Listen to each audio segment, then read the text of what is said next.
Let the roll reflect that all board members were present. A quorum was present. This meeting is being duly called and the notice being given has been duly posted for the time and manner required by law. And at this time, we will retire to closed session.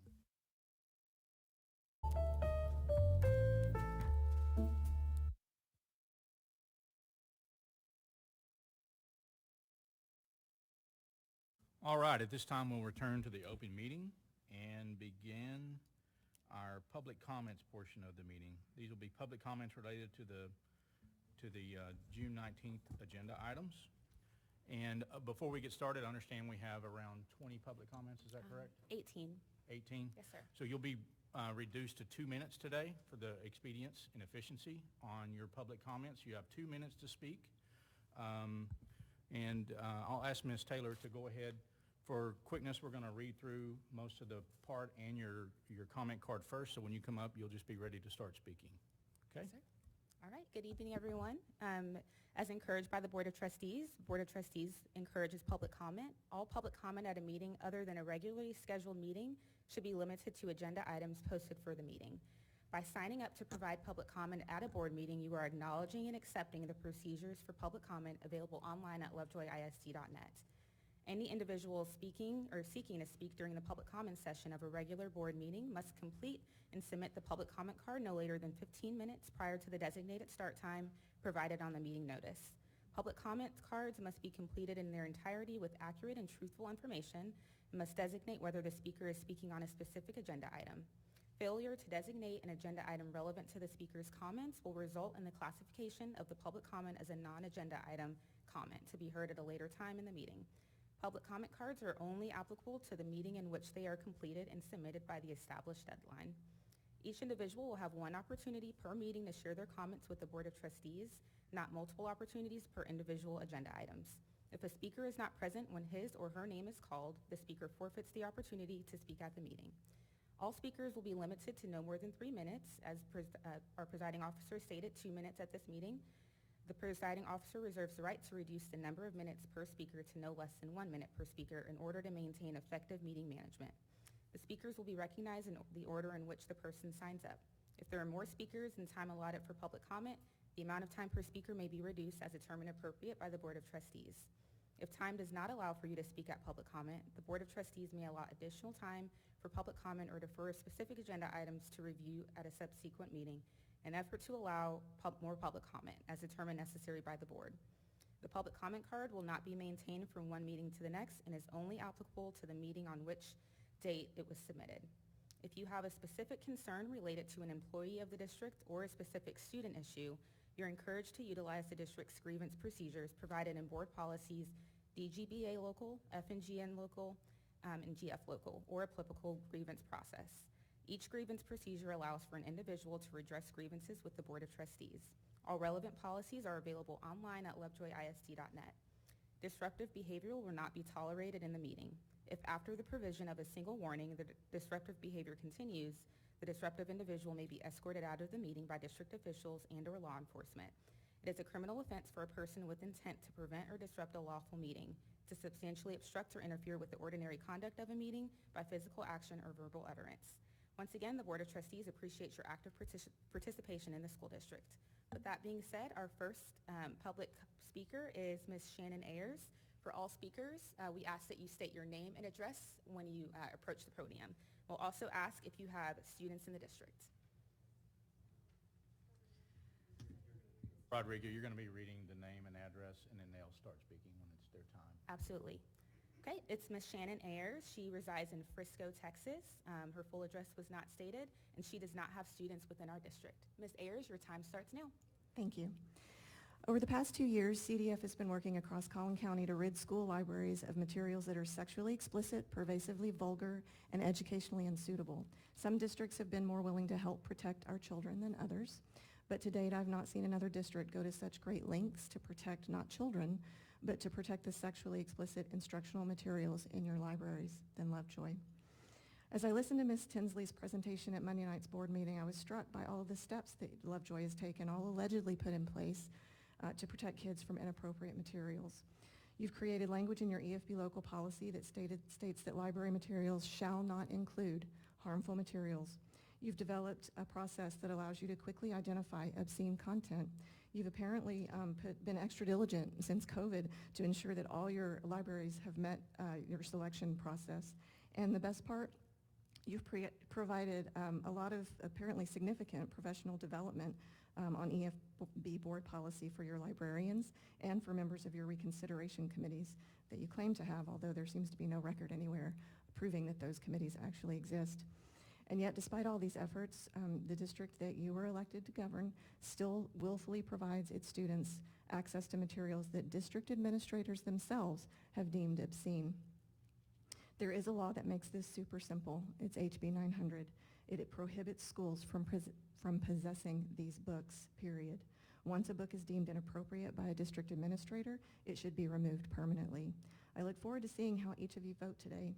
The public deserves to know how committed you are to providing filth to your students. Thank you. Our next public comment speaker is Mr. Jason McLaughlin. Jason, as you approach, I'll go ahead and state your name and address, and if your students attend. Mr. McLaughlin resides at 625 Honeysuckle Lane, and I believe that resides in our district, and he does have students in Lovejoy. Well, I did. I had 3. They're all graduated. Let me tell you a true story. 13 years ago, my youngest was at Hart in grade K. He wanted to be in the talent show, and he was raring to go. He wanted to dress in black and sing Ring of Fire, but the music teacher said, no, that song is about desire. This is a true story from not long ago when this district gave a fuck and would say no. Times have changed. Mr. McLaughlin. 1261. Mr. McLaughlin, we're not going to use vulgar language in this meeting. I'll have you continue. Oh, I think we're going to read a lot of that word. Anyway, I had it just one more time. And related to the number of the counts of that word in the district is 1,261. But yeah, it went down 366. It took a little fall, but it's back on its feet now. It's going to stand tall. We're going to get that word one more time. We're going to have a ball. I wish I could say it, but I guess I can't. Many in this room just want one thing. It's to go back to zero of that word in the schools, just like the good old days. We're asking for all the leaders in this room to have some balls and tell the world there are none of those F words in these halls. The vulgarity count in this district, best we know, is 3,497. I only pray that Jesus does not come down from heaven. Have a blessed day. Okay, our next public comment speaker is Ms. Valerie Turnbow. As you approach, I will state your name and address, and if your students attend the district. Ms. Turnbow resides at 550 Honeysuckle Drive, and that's in Lovejoy ISD, and she does have students within the district. And your time starts now. Good morning, and thank you for your time this morning. My name is Val Turnbow. I've been in the district 16 years. This is going on my 16th year. I've had 4 students, 2 graduates, 2 continuing in high school here, and my concerns are with how this district is going about things. I haven't been in front of you but maybe a handful of times, and I am called today because I am so outraged at the bad decisions that each of you are making for our students. The process that a parent has to go through is absolutely asinine. The length that the board should resolve this should be minimal. If Mission CISD can remove 694 books in 5 minutes, Lovejoy can too. You are putting parents through an unneeded, harsh process. The timing of this should not happen. Waiting over 196 days to learn that the material is upheld by a reconsideration committee that we have no idea who is on that committee is ridiculous. Why do we have to wait for us to have these books not in our libraries? This is not the Lovejoy way. Parents historically have been heard. You put together lots of committees, your financial sustainability, your 2030 committee. Put together a committee to decide how to make this more efficient for our parents. This is ridiculous. You're wasting our taxpayers' dollars. The smut continues to remain in our libraries. It's ridiculous. Your recent EFB local has me over the moon. I mean, I just cannot understand. It does not resolve any of the issues. We continue to buy, you do not address buying the smut that is in the library, or shelved for that matter. Opting in or opting out is not the best practice. All right, thank you for your time, Ms. Turnbow. Our next public speaker is Jody Bates. Jody, as you approach, I'll state your name and address. Jody resides at 14 Pedro Verde in Lucas, Texas, and she does have students in the district. Hi there. And your time starts now. Hi there, my name is Jody Bates. I'm a new Lovejoy parent, and when we moved here last year, we were greeted by a wonderful ceremony of how wonderful and amazing the Lovejoy School District was. We were very proud to be Lovejoy parents, and we still are. I am disappointed at the books that are allowed in our library and in the summer school programs. If you research Carrie Lovejoy on the internet, it shows that she was an educator. She fought to get books in kids' hands. I think she would be disappointed in the book choices that we are giving our students. If all these profane words are in our books, do we want our kids to be saying that to our administrators and our teachers? I don't think so. So why are we letting them read these words? As a parent, I try to teach my kids that to be an educated adult, use educated words. You don't want your child to say the F word to you. Why would you want to put them in our books? Anyways, thank you. All right, our next public comment speaker is Sam Lamping. Sam resides at 703 River Ridge in Lucas, Texas, and he attended Lovejoy High School. Sam, your time starts now. Hi, my name is Sam Lamping, and I am a graduate of Lovejoy High School. Right now, the school board is being asked to consider whether to remove 4 books from the library. One of those books is The Freedom Rider's Diary, which I have read as a result and I'm going to be focusing on. The primary complaint against this book is that it has explicit sexual content. Having read it, I can tell you wholeheartedly that that view is nonsense. The few references to sex that do appear in this book are all purposely light on details and have a clear and unanimous message. Don't have sex as a teenager. The thought that Freedom Rider's Diary could possibly be encouraging the opposite is baffling to me. So, what is this book about? It is about the true story of an English teacher who did everything in her power to help transform the lives of her students for the better, almost entirely by just teaching them literature, and succeeded. It is a story about the very real power of stories to heal trauma, both personal and generational. It is about how literature is one of the best mediums to showcase the basic shared humanity everyone has, and that we do not face our struggles and demons alone. It is about how narratives, both true and fictional, can and do give people the courage they need to improve themselves and their community. Most importantly, it's a story about real people, which makes everything I just said so much more impactful. In a roundabout way, I have to thank the parent that brought this book up for review because they gave me the opportunity to read one of the best books I have read in a very long time, and I read a lot. I think The Freedom Rider's Diary is such an important book that I recommend any high school English teacher in this room to use it in their curriculum. I recommend every single person in this room to read it, including the school board, and especially the parents who want to ban it.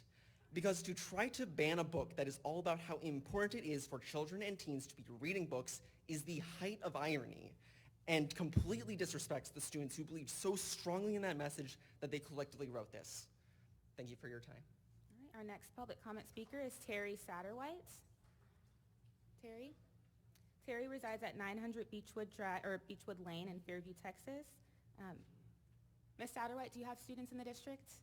I have one. She's going to be in 12th grade. Okay, thank you. Your time starts now. Good morning, and thank you for your time. I know I don't have much time, but I wrote a lot. I probably won't read it all, but I am very disappointed. Actually, I better back up. I'm very happy to be a Lovejoy parent as well, and I think it's really done good for my daughter, and I'm really happy that we chose the school district overall. I'm also really shocked because coming from California, we basically escaped the Marxist hypersexualization there, and one of my reasons for coming to this community and to the school was not only it was a great school, and it was more conservative, and I I'm saddened to hear that these books are still in the library, especially after HB 900. I'll read just one from a book called Concrete Rose by Angie Thomas. Damn, that was wild. Me and Lisa lying in her bed, all sweaty and panting. We went at it for hours. All right, an hour. All right, more like 15, 20, 10 minutes. Either way, I did the damn thing. This was the first time we ever had sex without protection. I see what the homie mean. I do feel different. I was careful, though, just like I said I'd be. I brushed Lisa's hair back and kissed her forehead. Your boy made me sweat, them baby hairs out. Hell yeah, damn, I missed you. She cuddled up against me. I can't lie, I missed you too. I could tell by the way you were screaming. Well, you know, it's not the kind of book I would expect to be. If parents really want their kids to read these kind of books, or that have the F word or the C word, then by all means they could go to the public library or supply it for them.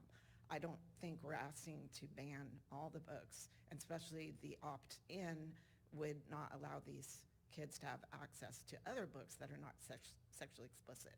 This is normalizing sex as a teen or as a child, and also unprotected sex, which I don't think is a good thing at all. So I'm hoping y'all do the right thing, and Thank you for your time. Our next public speaker is Jill Lamping regarding library materials, and she resides at 703 River Ridge in Lucas, and she does have a student in the district. All right, Ms. Lamping, your time starts now. Thank you. I'm here today to encourage the board to adhere to law and board policies when considering action on these 4 books. I am very concerned about setting a precedent that books can be removed from our library because individual parents or outside political groups find excerpts from them offensive. This is a public school district, and families of all different backgrounds, values, faiths, and parenting styles enroll their children in our schools. The district has given parents complete power to limit the books that their own children can access, so no parent needs to fear that their child will access material they personally find to be inappropriate. The books at issue have been thoroughly vetted and approved by our district review process, and it's been determined they have value and met criteria to remain in the library. They do not contain pornography. They do contain challenging themes and content. There's great value in walking in someone else's shoes by way of reading compelling writing.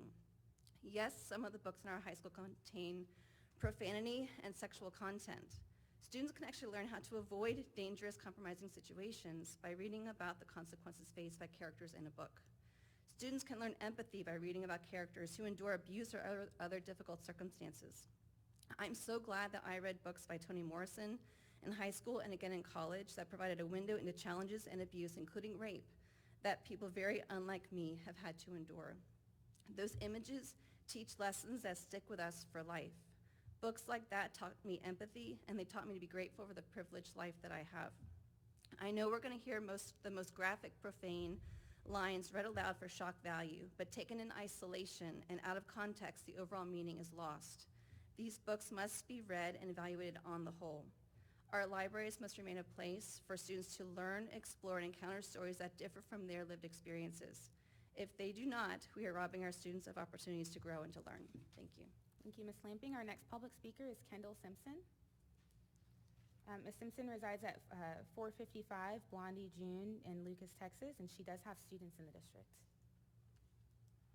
Ms. Simpson, your time starts now. My name is Kendall Simpson. I'm a resident of Lucas, the mother of 4 Lovejoy students, a lawyer, and a proud member of this community. The outside groups that are here today, they do not know us, they do not represent us, and they do not speak for us. Rather, they are here at the behest of one vexatious Lucas resident. They are advocating that this board disregard the findings of a reconsideration committee as to 4 titles in our high school library. They want you to impose a standard that represents them, not us. That represents what they want the law to say, not what the law actually says. This the law will not countenance, this the community will not countenance, and this is not what our board, our school board, should countenance either. I'm proud to be in a district that has adopted one of the most prudent and freedom-accommodating library policies I'm aware of. Opt out of titles you don't want your child to read. Opt in for a particular category of titles. And a multi-tiered reconsideration process exists in which the applicable legal standard that titles align with our current community standards of decency is inherent to the review of a challenged book. The committee is made up of professional educators from our community with training in that particular age group and of parents in our community raising a child in that particular age group. And together, they have concluded that these challenge books are not violative of Texas law, are not violative of district policy, and are age appropriate. When you ask community members to apply the safeguards and the standards you and our lawmakers set for our library books, and our educators and parents answer the call, our community expects solidarity and trust in return. This is the community's majority position. The alternative is to incentivize outside actors to come back again and again and again. They will, in their words, relentlessly pursue a never-ending game of, quote, whack-a-mole. Cowering to fear is not who we are. So anyone who has spoken about these 4 titles and used fear as a means to their ends tells you that these people do not understand our current community values of Thank you, Ms. decency. Simpson. They are not us. Thank you, Ms. Simpson. Our next public speaker is Charlotte Smith.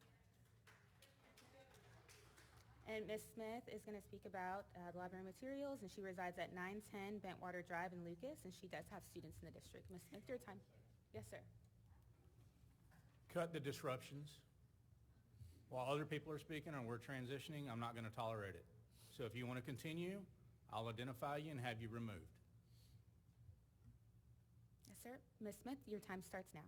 Good morning. My name is Charlotte Smith, and I'm a proud Lovejoy parent and resident. I have 2, soon-to-be 3 daughters in the district. We started attending here, and my oldest was in kindergarten, so I'd consider us lifers. Parenting is really, really hard. Despite this, I recognize that it's the most important job that I have been given and take it very seriously. I won't know if I've done a good job until my kids are well grown and I can look back and say, hopefully, wow, we raised some really good human beings. Here are just a few of the things that we have decided to do in our household to shape the lives of our children for the ultimate good, which might be met with rolled eyes from my children or disagreement even in my own social groups. Number 1, attend church together as a family. Number 2, eat family meals together at least 4 nights a week. Number 3, limit screen time in our home. Number 4, no cell phones for a long time. Number 5, no social media for a long time. Number 6, tight control of sleepovers. Many of these things are not the same decisions other families make, but we discuss as our family why they're important to us. My husband and I made these decisions for my family.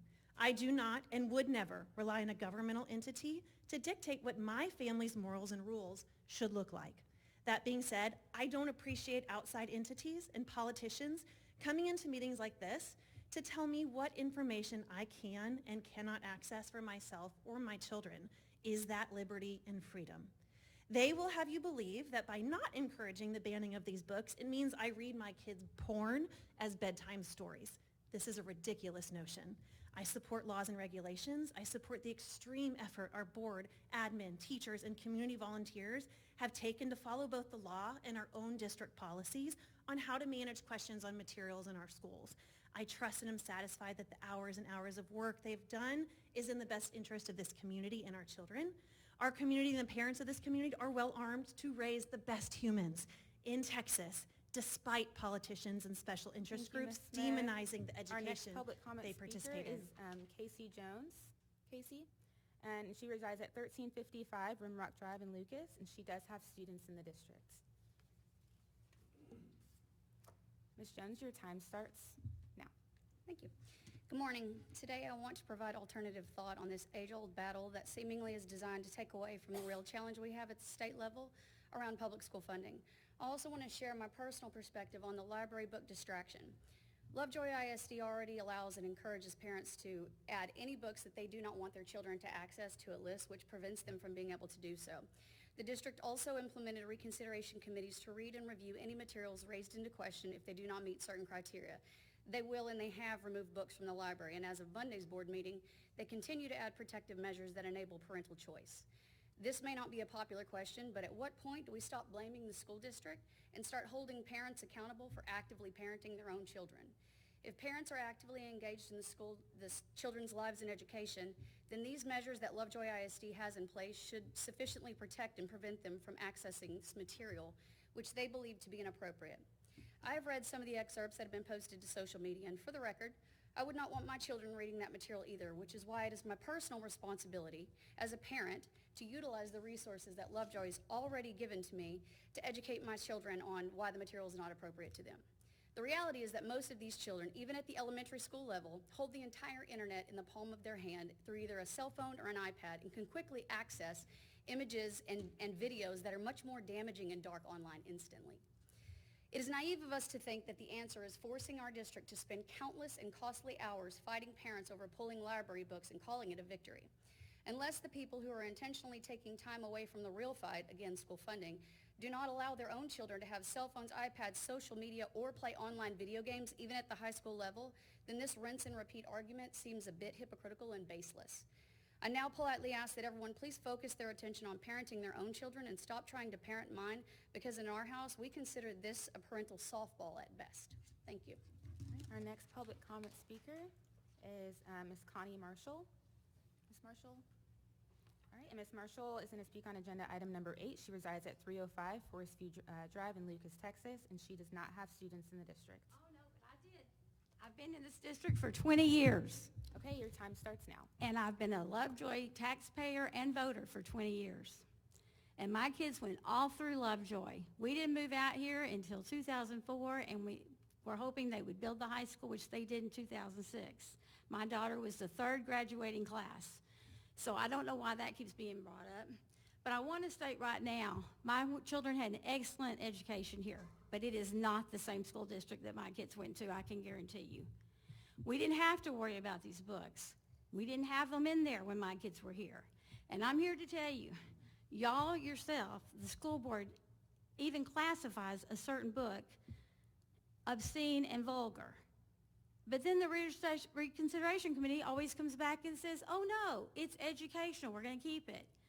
I'd like to know how using the P word 20 times on one page, eating P, I think you know what I'm talking about, how that is an educational resource material. I just have to know what you learned from that. You know, I just can't quite figure that out. And that was from me and Earl and Dying Girl. Now, y'all said that was a grievance that a parent brought up. It was been on the shelf still if it hadn't been for that. And then the school board said it was obscene, so they took it off. And then they said, oh, it's going to reconsideration committee. Then all of a sudden it got weeded, but we're not sure when it got weeded. And I also find it interesting that the policy was changed Monday night, 2 days before this grievance meeting. I thought the timing of that was quite ironic. And I don't understand why the student might be punished if they check one of these books out. Who should be punished? Shouldn't the administration be punished for having these on the shelves in the first place? Why is the student being punished for that? That makes no sense to me. Thank you. All right, our next speaker is Bridget Adele. Ms. Adele? And she's going to speak on agenda item number 8. She resides at 1235 Scarlet Drive in Lucas, Texas, and she does have students in the district currently. And your time starts now. I stand here today as a parent of Lovejoy students. My daughter, a soon-to-be junior, is reading 1984 for her summer reading assignment for AP Lang. And here I am on Juneteenth speaking on whether books should be banned in my community. The irony is thick in this room. Boards, you have provided effective solutions for conflicts over books that cause some to clutch their pearls. Those who would like their kids to have access can opt in. Those who would prefer their children not read certain novels, that's okay.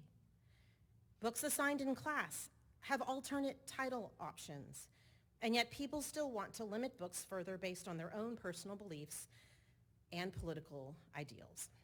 The 4 books on this list for consideration have been reviewed through our accepted district process.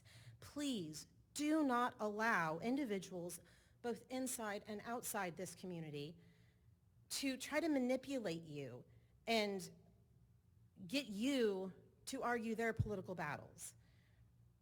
It's just, they are here basically to attach the term pornography to each one of you and how you're going to vote. They are here to try to manipulate you. Please do not allow them to do that. Our community has made a decision as a whole.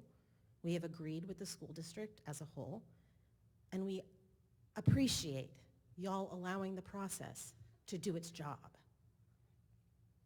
Every generation has novels that cause people to clutch their pearls.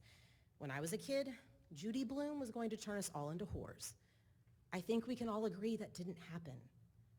We have stories that need to be told, whether they are comfortable or not. Our children need to experience things outside of their personal bubble. It's healthy. All right, thank you. And our next public speaker is Ms. Aubrey Stock. Ms. Stock resides at 1615 Lynn Lane in Lucas, and she does have students in the district currently. She will be speaking on agenda item number 8. Ms. Stock, your time starts now. I am speaking against the removal of the books at issue. First, the board does not have legal support to remove these books. Case law, TSLAC's collection standards, and our own policies dictate that the determinations of reconsideration committees must be upheld. The Fifth Circuit specifically called out a school board for disregarding a reconsideration committee's decision and independently removing a challenged book. I urge the board to follow the laws and our policies. Second, like Sam, I would like to submit my personal review of Freedom Riders for the record. I learned about Freedom Riders when I was a student. I remember Aaron Gruelle becoming one of my many inspirations to pursue a teaching degree, and I was sobered by the realities, the true stories of these students' lives. Now, having read the book as a parent, I'm even more resolved about the educational value and importance of this book. We may hear some of the passages where students wrote about their sexual abuse today. As you listen to those words, I hope you will keep in mind that these were actual children trying to speak out about their personal abuse, and to twist their words to fit a label of pornography is wrong. As a mother of 4 daughters, I appreciate the bravery of these young women in the book that spoke out, and in one case reported their abuser. I believe the majority of our community would also agree and would never discourage or remove a victim's story, especially when that victim is a child. Finally, I would just close with my full support of each parent's choice in determining what content is suitable for our children. I may not always agree with the legal standards of what is appropriate. They may not align with my personal standards for my kids, and that is why both the school district's options to opt in to young adult fiction and also opt out of specific titles, such as the nonfiction book like Freedom Riders, that are extremely important because we as parents deserve that choice, each of us. Thank you. Thank you, Ms. Stock. Our next speaker is Cynthia Broge, and I apologize if I butchered your last name. She resides at 960 Patrian Court in Fairview, Texas. Cynthia? Okay, last call. All right, and you forfeit your right to speak. Our next public comment speaker is Tyler Simpson. Mr. Simpson will be speaking on agenda item number 8. He resides at 455 West June Road, and he does have students in the district. And your time starts now. Good morning. I'm a resident of Lucas, parent of 4 kids in the district, and I'm a business and trial appellate lawyer here in town.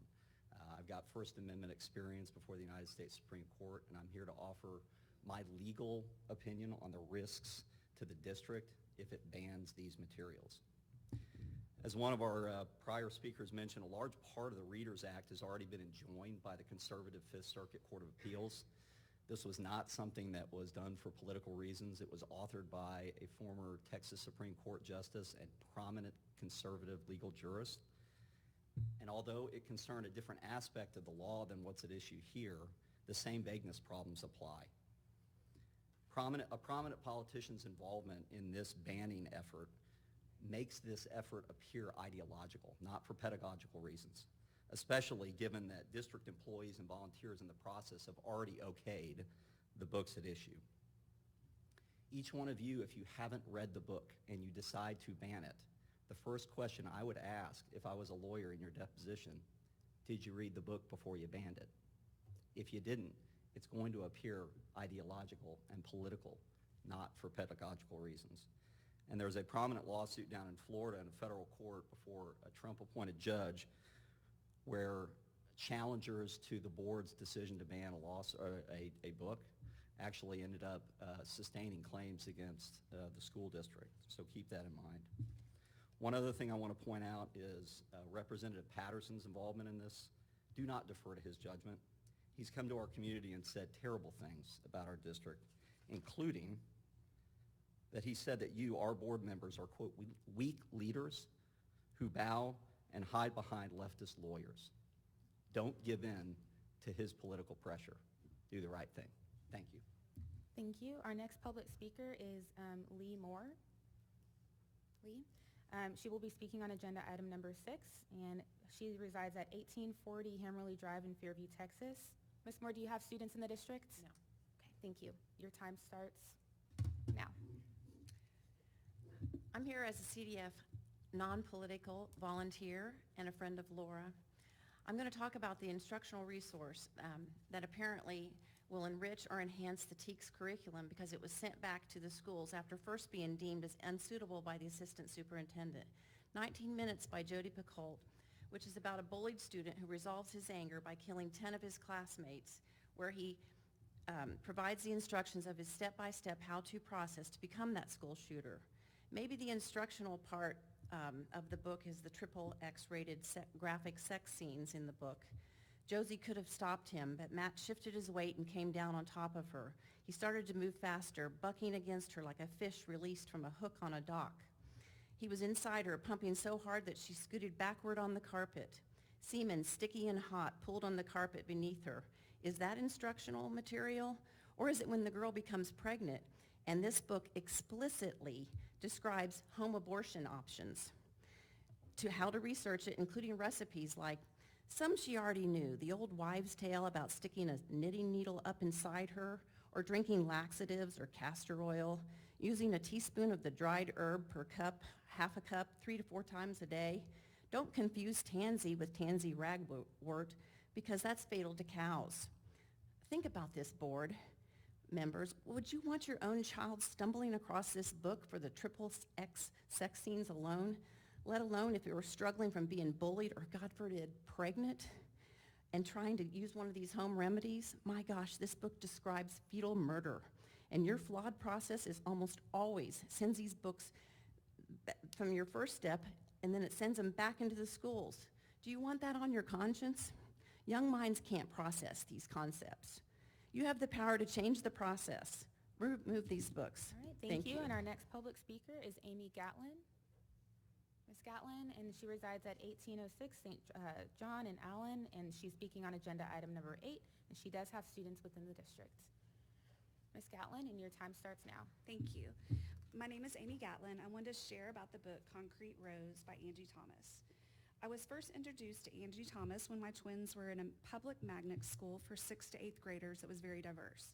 There was a book club for students that was hosted by teachers, and they were reading the book, The Hate U Give. This book told the story of the reality of many students my kids went to school with. The main character in Concrete Rose is actually the son of a character in The Hate U Give. So the main character, Maverick, tells the story of growing up without his father. His dad is a gang member and is imprisoned for dealing drugs. Maverick takes us through a cautionary tale about teen sex and how it only takes one time to get pregnant. When the paternity is confirmed, the baby's mom is battling postpartum depression and abandons the baby with this 17-year-old boy. We hear how hard it is to be a teen dad. Maverick's son makes him reevaluate his life. He realizes he has to be a man and be there for his child. He wants to be the dad he didn't have. There is a scene that describes the sexual encounter, and it is not graphic, as you have heard from another speaker's quote, and it does not describe intercourse. They both reflect on their choices about how they were so stupid not to use protection. This is a conversation that should be a part of our culture, teaching our kids the consequences of their actions. This is a story of redemption. Maverick gets a job, separates himself from the gang members that he grew up with. He is determined to do better and be the dad his kids deserve. He will beat the odds. There is some language that some may find offensive, but this language is in PG-13 movies, and most of it's seen on regular TV. There is drug and gang content. Maverick makes a stand against both drugs and gangs and gives insight. The book teaches valuable lessons about consequences, responsibilities, separating yourself from things that don't benefit you, and making goals for the future. I question why this book is Thank on you, the... Ms. Gatlin. And our last public comment speaker is Devika Dandona. She will be speaking on agenda item number 8. Resides at 1010 Three Oaks Drive. And Ms. Dandona, what city or town is that? I'm sorry. Fairview. Rodrigo, can you Yes, sir. repeat her name, please? Devika Dandona. And she does have students within the district. And your time starts now. Good morning, guys. First, thank you for being here. I want each of you to know how much you are appreciated. I don't want to be there, but I do support you guys a lot. You know, I have all this written out, what I want to say, but I think the main thing I want to say as a community member here is, what are we doing? Like, this is the best use of our school board's time, our school district's resources. Like, what are we doing? There is an opt-in process, there's an opt-out process. If you don't like something, if you don't want your children to read it, then be an active parent and opt in or opt out. You know, I can say that as a minority in many aspects of my life, I don't necessarily agree, or what is the majority rule or thought process does not necessarily match with what my home thoughts are and what we teach in our house. But I deal with it.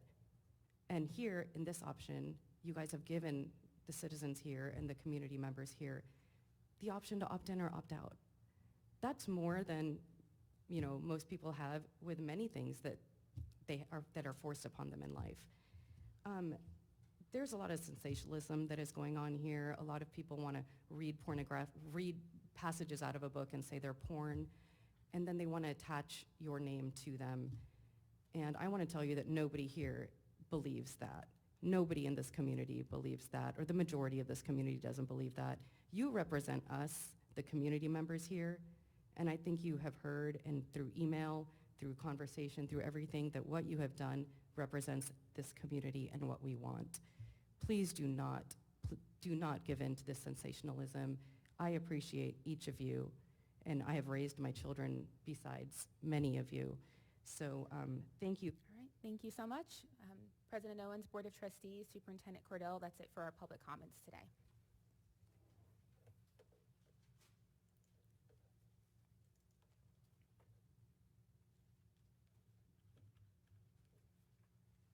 All right, thank you for that. Our next item tonight is this morning is item 6, our Level 3 appeal of library materials filed by Laura Giles. At this time, members of the board, we will move to agenda item 6, which is to hear and consider a Level 3 appeal filed by Ms. Giles. Welcome, my name is Barrett Owens. I'm president of the board. For the record, today is June 19th, 2024. The board is convened for the purpose of... Yeah. Go ahead and bring the grievance parties forward, please.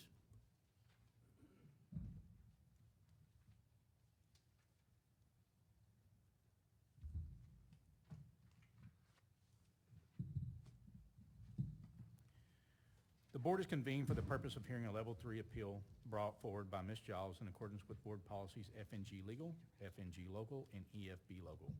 This proceeding will be transcribed by audio recording to ensure that an accurate record is kept.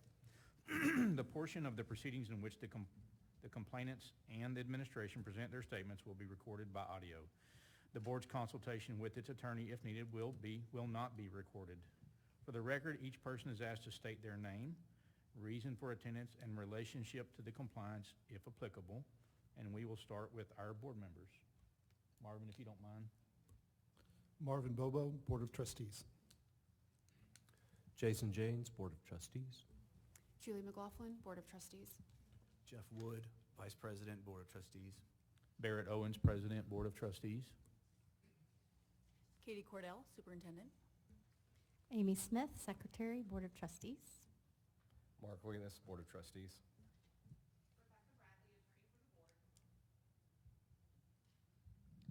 Laurie Tinsley, Assistant Superintendent of Curriculum and Instruction. Katie Anderson, Attorney for District Administration. I'm Janelle Davis. I'm Ms. Giles' attorney. Laura Giles. All right, thank you. At this time, I would like to instruct all participants to please avoid talking when another person is speaking so that the record will accurately reflect the proceedings. Further, please endeavor to make your oral statements as clear and complete as possible. Remember that the audio recording will not reflect gestures or any other form of nonverbal communication. The hearing will be conducted as an administrative presentation in accordance with applicable policies and laws. This is not a formal legal proceeding, and no strict rules of evidence or procedures will apply. This hearing is an appeal to the board regarding a parent's grievance. Each party will have an opportunity to make its presentation to the board. The parties will not be permitted to cross-examine each other. There will be an opportunity for members of the board to ask questions. However, the members of the board are not subject to questioning by administration, complainant, legal counsel, or any witness. This is an appeal of the Reconsideration Committee's review of 4 books that were in the library at Lovejoy High School. The board's review of Reconsideration Committee's determination regarding the novels Concrete Rose, The Poet X, Unravel Me, and The Freedom Riders is based on the record and information submitted at the prior levels. The board's scope of review is, 1, whether the policy set forth in Board Policy EFB Local in selecting and reviewing the library material at issue was followed, and item 2, whether the Reconsideration Committee's determination was supported by the substantial evidence presented. The board's determination today is not to endorse the view of any one library material, but to solely focus on the selection criteria adopted by the board. Library materials were reviewed as a whole and not in part by the Reconsideration Committee. Pursuant to Board Policy FNG Local, complainants arising out of similar circumstances shall be consolidated. The appeal of the Reconsideration Committee decisions are for reasons and are consolidated for purposes of this hearing. However, at the conclusion of the conference, each appeal will be voted on individually. Because this is an appeal of the prior decision of the district, Ms. Giles will present their argument first. This presentation will be followed by the administration's side. Both the complainant and the administration will be allocated 15 minutes. I understand I have a request for additional time. I'm willing to give up to 20 minutes, and I will give the same to you if that's appropriate. I mean, just for the record, so folks in the room know, I mean, I asked for 30. Ms. Giles was forced to come in 4 separate times on her level 2s. We have all the stuff presented in writing. We've read it all. 20 minutes will be the max that I'll I grant you. understand that. Understood. Can I reserve some of that time for rebuttal to the district's comments? Yes, how much? 8? 8 minutes reserved. Perfect. Thank you. Amy, did you note the 8 minutes in your? Okay, thank you.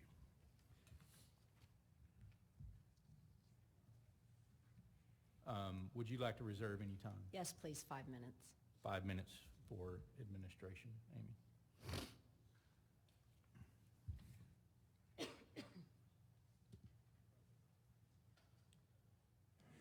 All right, so we'll go with 20 minutes. If either party wishes to reserve, you've already done that.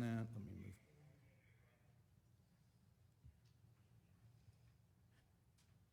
I encourage both parties to be succinct as the board received the entire review, the local record, and thoroughly reviewed all documents prior to today. There is no need to include repetitious arguments or read excerpts.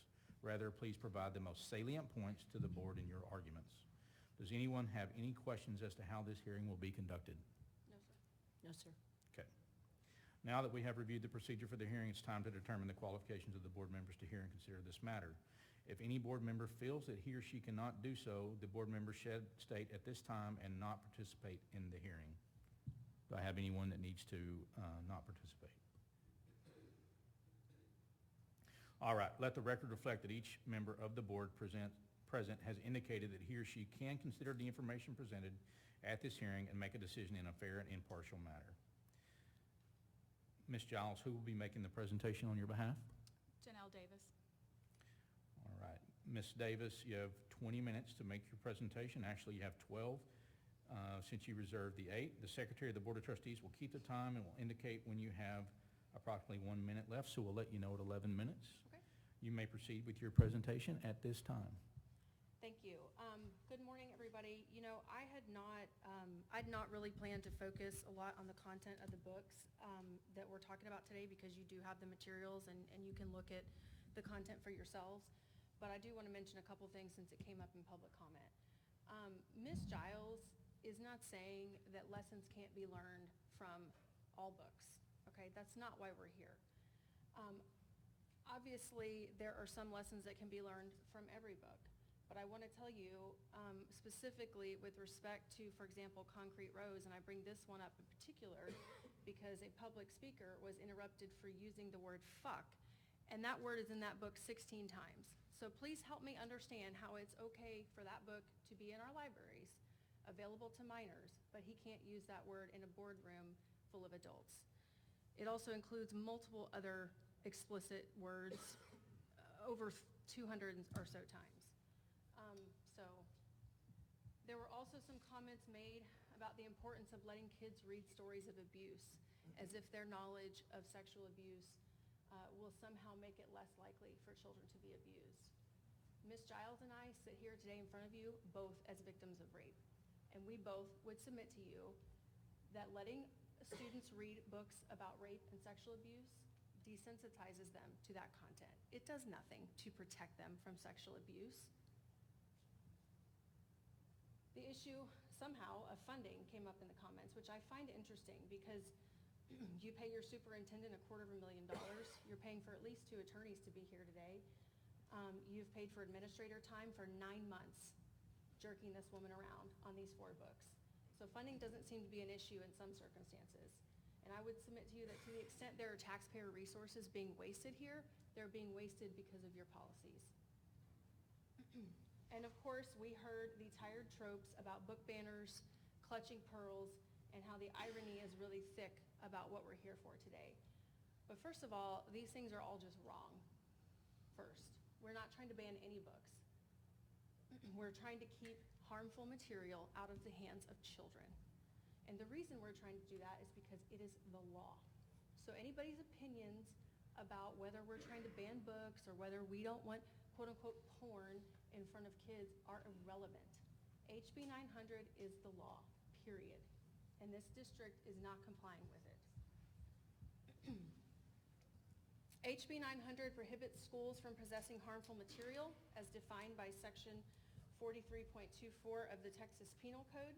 It prohibits schools from possessing sexually explicit material, which is defined as material that describes or portrays sexual conduct in a patently offensive way under section 43.21 of the Texas Penal Code. It also permits schools to remove materials that are pervasively vulgar or educationally unsuitable. As I said a second ago, that is all that matters. The opinions of everyone else in this room about what the law is, whether it should have been passed, the content of the books, etc., are irrelevant. You are duty-bound to ensure that Lovejoy ISD is following the law. Instead of doing that, however, your district has put up roadblock after roadblock to any parent who raises concerns about the content of materials that is available to minors in your school district. The process itself is a waste of taxpayer resources, administrator time, and it's intended to frustrate and wear down parents. It has taken 9 months to get to this point over 4 books. At the end of August of last year, Ms. Giles submitted a list, or tried to submit a list of over 100 or so books that are violative of HB 900, and tried to just ask the district to get those out of the libraries because they did not comply with the law, and she was told she needed to do each of them individually. And here we sit 9 months later over 4 books. Do the math on that. We'll be here till my kids graduate from school. For the 4 books at issue today, under the district's expedited review process under EFB local, a district administrator and librarian determined that the books should be removed because they met the definition of harmful material, were obscene, or were pervasively vulgar. Under HB 900, that means that Lovejoy ISD cannot possess them, period. Nevertheless, the books then went through a reconsideration committee process, which, by the way, we have yet to see any evidence actually exists, and I'll talk more about that in a second. But this supposed committee then decided to keep the materials despite the prior determination that they were harmful material, pervasively vulgar, and or obscene. This makes no sense. I expect the district will tell you that this determination by the reconsideration committee was made after a quote-unquote full review or reviewing the books in whole and not just considering specific excerpts. But you should ask yourselves and them 2 questions to that. Is that what HB 900 requires? And number 2, how does adding more words to pervasively vulgar content make it not vulgar? Do non-vulgar words somehow cancel out vulgar ones? The math is simply not mathing on that, quite frankly. In most instances during this process that Ms. Giles has followed for 9 months, the district temporarily removed a book under the expedited review process that I mentioned. The reconsideration committee, again, if it even exists, then kept the book. Ms. Giles appealed that decision through the grievance process. But behind the scenes, in many instances, the district then weeded those books from the library through the quote-unquote normal course of its weeding process. This was never communicated to Ms. Giles. The supposed reconsideration committee dog and pony show proceeded on for a book that was not even in the libraries anymore. When Ms. Giles then submitted public information requests to try to find out what books have been weeded, because we don't need to be sitting here for books that have been weeded. That is a total waste of time. She tried to find out what books had been weeded so she didn't have to waste folks' time with that, and the district tried to charge her over $3,000 for the information, which I'm sure you're all very well aware of, because that is when Representative Patterson got involved and tried to pay the public information request fee for her. Third, I want to point out that district level administrator and librarian under this expedited review process under EFB local are making a determination about materials, and then the reconsideration committee is using a different standard that does not comply with HB 900. Once that district level administrator and librarian determine that a material meets any of those definitions I mentioned under HB 900, you cannot have it. It doesn't matter what I think, what anybody else thinks, you can't have it under the law.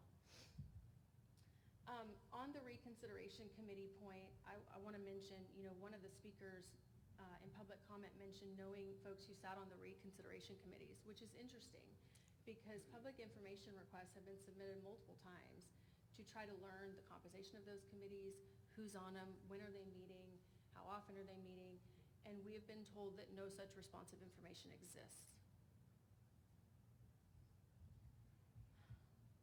I also want to mention the policy that you all adopted on Monday night, and I was not here for that, but I did listen to that portion of the meeting, and I got to tell you, it was interesting that the TSLAC standards about parental authority were quoted, and you guys all patted yourselves on the back for giving parents the authority to make decisions for their children, but conveniently ignored the part of the standards where TSLAC states you can't have sexually explicit material in your libraries. It doesn't matter if a parent wants to opt into it or not. The new opt-in policy adopted this week does not comply with the law. If materials meet certain definitions under HB 900, you can't have them, regardless of whether a parent wants to opt in or not. If they want their child to read those materials, Lovejoy ISD Libraries is not the place for it.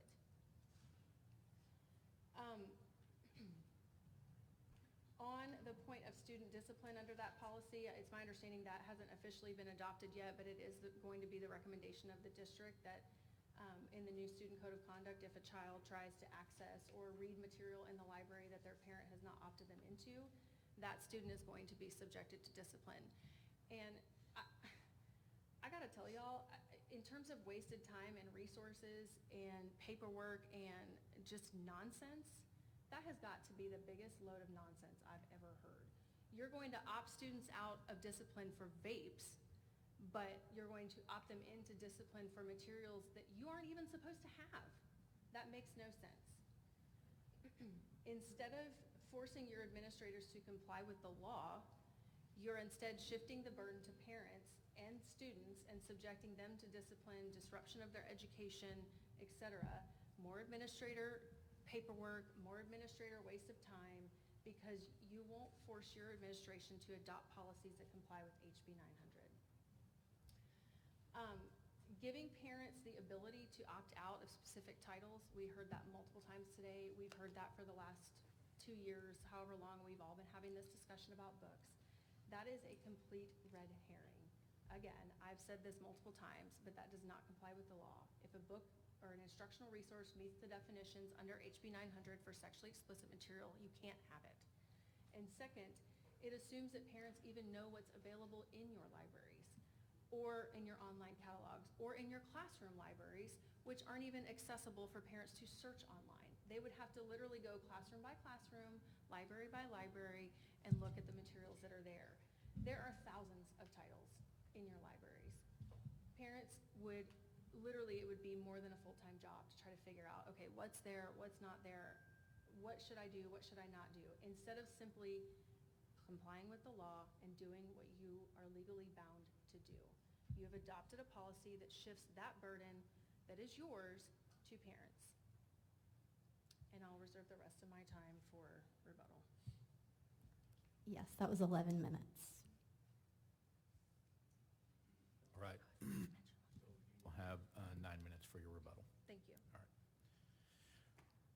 Members of the board, I'm going to ask you to hold the questions, if any, for the conclusion of the presentation by both sides. Who will be making the presentation on behalf of the administration? I'll do so. Katie Anderson. Ms. Anderson, you have 15 minutes to make the presentation on behalf of the administration. You've reserved 5. The Secretary of the Board of Trustees will keep the time and will indicate to you when we have approximately 1 minute left. You may proceed with your presentation at this time. Thank you. Good morning. I'm Katie Anderson with Carrington Coleman, and I have practiced school law since 1998, and I am a proud product of Texas Public Schools. Today, I am very pleased to present the position of the district administration, which is one of respect and appreciation for the board's duty as elected officials in the community to make sure policies you have enacted are both followed and lawful, which I strongly believe that they are. Dr. Lori Tinsley, Assistant Superintendent of Curriculum and Instruction, is here to fill in any gaps and particularly to answer any questions you may have. The administration brings the following 3 points for your consideration as you make the important decision. 1, these novels do not in any way meet the definition legally or factually of harmful material, obscenity, or pervasively vulgar as described by law. 2, the district followed the process outlined by the board policy with fidelity.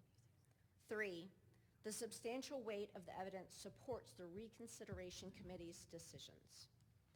As a preliminary matter, the district administration recognizes and strongly affirms that parents are the primary decision makers for their children, including specifically what access to library materials is appropriate for their children. The district adopted an opt-out policy in August of 2022 to allow parents to eliminate student access to any library material that did not align with that individual family's values and morals. The district also took steps to do the following to establish appropriate selection as well as reconsideration processes. They revised the library program handbook to expressly reflect board policy EFB local and the updated selection and removal process. They engaged a more focused library book removal plan that has now been implemented, resulting in a significant number of young adult fiction being removed from the libraries by applying the stringent age-appropriate selection guidelines. That's proof your policy works. There's also a comprehensive library inventory system that's been developed and implemented and that administration has conducted several trainings on. Those trainings have been available for librarians, campus administrators, campus reconsideration committee members, which includes teachers and parents. As recently as this week on June 17th, the board, as you know, went a step further and provided all parents with the opportunity to opt in their child to access young adult or higher fiction levels. Should a parent fail to opt their child in, their child will not have access to young adult or higher levels of fiction throughout the district.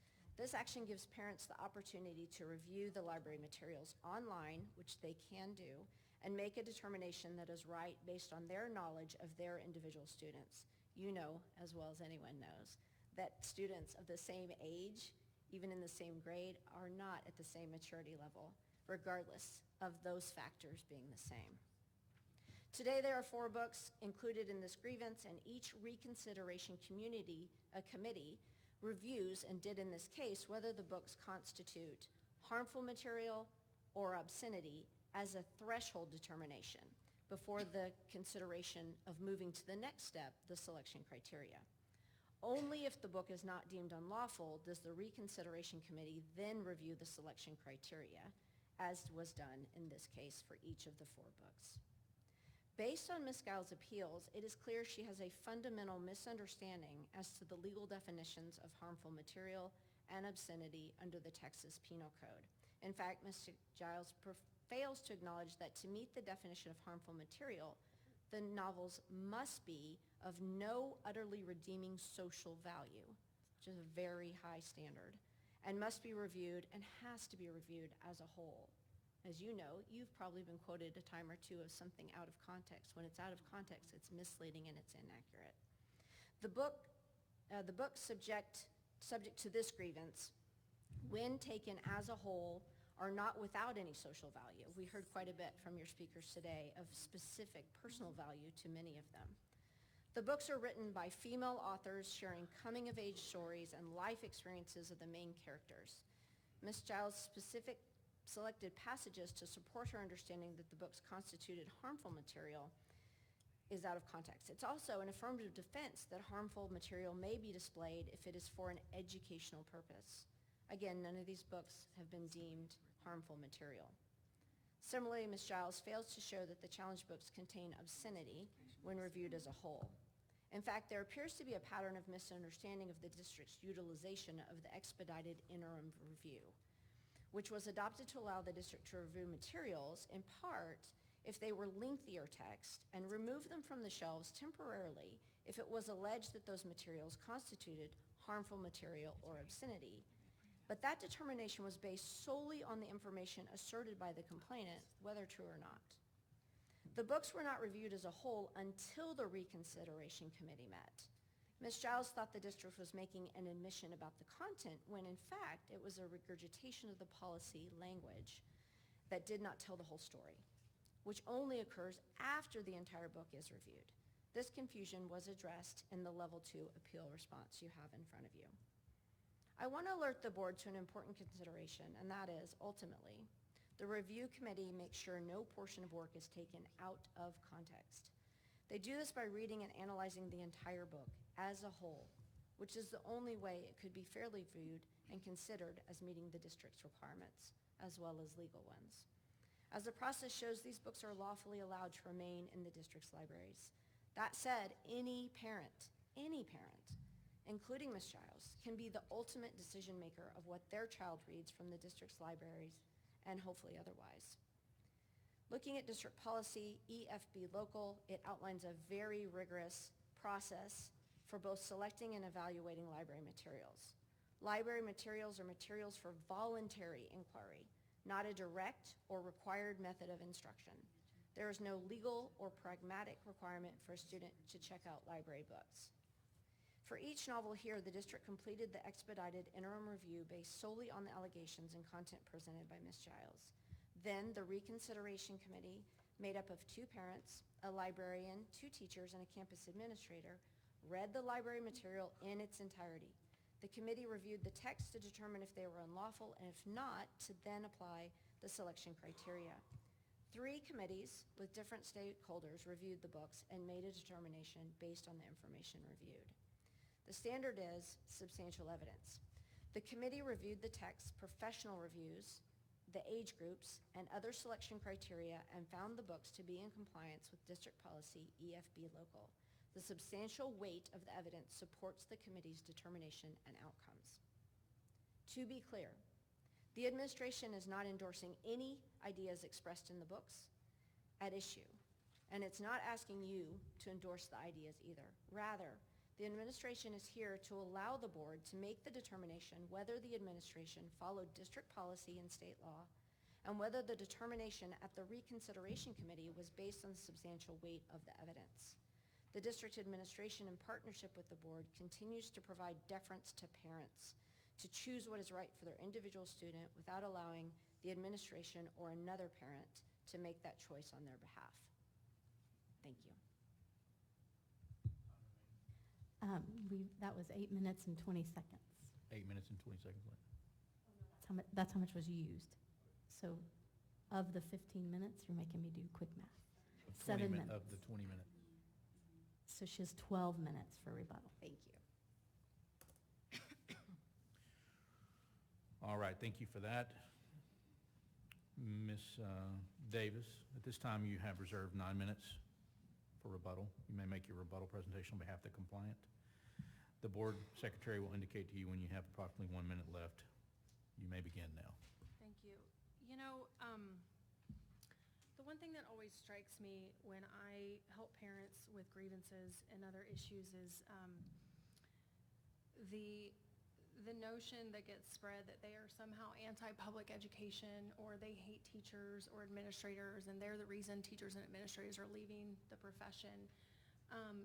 And it really just could not be further from the truth. And it has really been shocking to me to see the level of bullying that happens to parents who do speak up. You get members of the community who come up here and personally attack them in public comment, and they don't even know this woman. They don't know her heart. They don't know why she's doing this. They don't know her at all. And she gets accused of, trying to force her beliefs on other people and hating the school district. In reality, it is the exact opposite. It is about protecting all children from harmful material, which is exactly what HB 900 was designed to do. It has nothing to do with ideology. It has nothing to do with imposing your morals on somebody else. It is about protecting children, minors, from sexually explicit, pervasively vulgar, and obscene content. Some of these books that we are talking about today are available to children as young as 12. And you've got books in the library that, use the word ass 109 times, bitch 7 times, cock twice, fuck 16, piss 21, shit 151, the N-word 4 times. I mean, come on. Please explain to me how you can read a book like that as a whole and think it's somehow educationally appropriate for a 12-year-old. What in the world are we doing here? Somebody in public comment said that earlier, and I wholeheartedly agree. What in the world are we all doing here?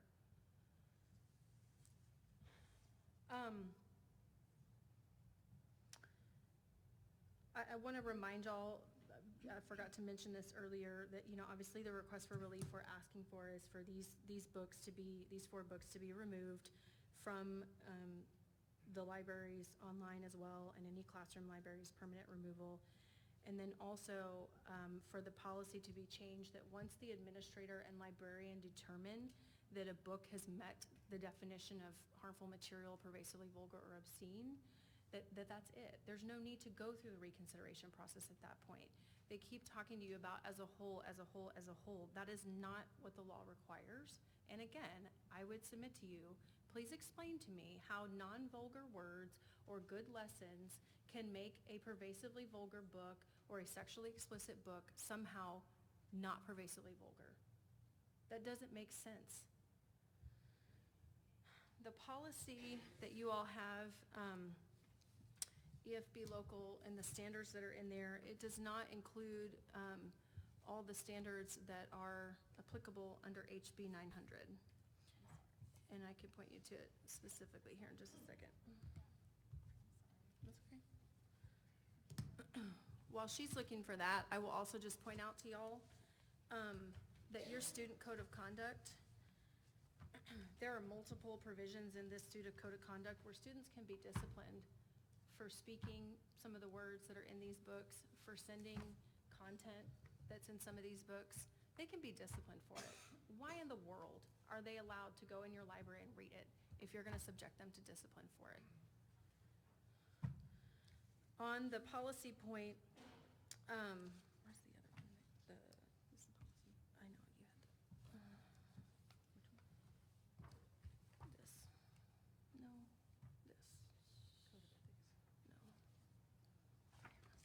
Okay. Under the new EFB local that was adopted Monday, under the expedited interim review, that particular policy does not include all of the standards under the TSLAC collection policies. For example, TSLAC Ms. notes... Davis, was this raised somewhere in the lower levels? Yes. Can you point in the record where it was raised? Well, I just got the record during the meeting, so I haven't actually read through it, honestly, and it also doesn't include all the recordings. So no, I can't point you specifically to where.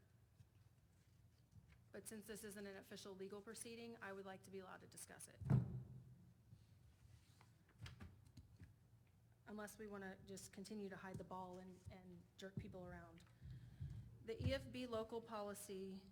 Board, I would just advise that anything that's not contained in the local record that you disregard, as this is based on the record of the lower level proceedings.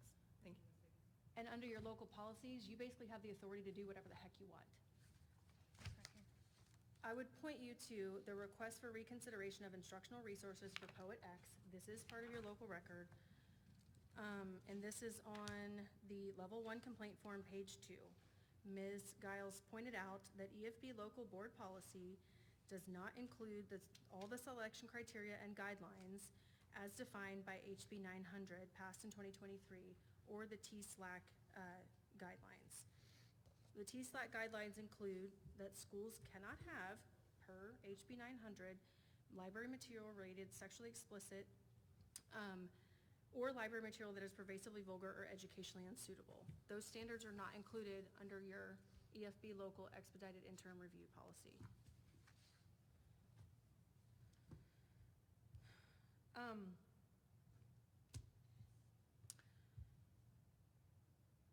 want to mention two other things in closing. You know, as I just mentioned, you all are well aware that school districts have a significant amount of autonomy in Texas. And that works great as long as you're doing your job. And it also works great when there's enforcement when you're not doing your job. And the way things are in Texas, it's real hard to hold school districts accountable when they're not doing their job. And when superintendents don't report things that they're supposed to report.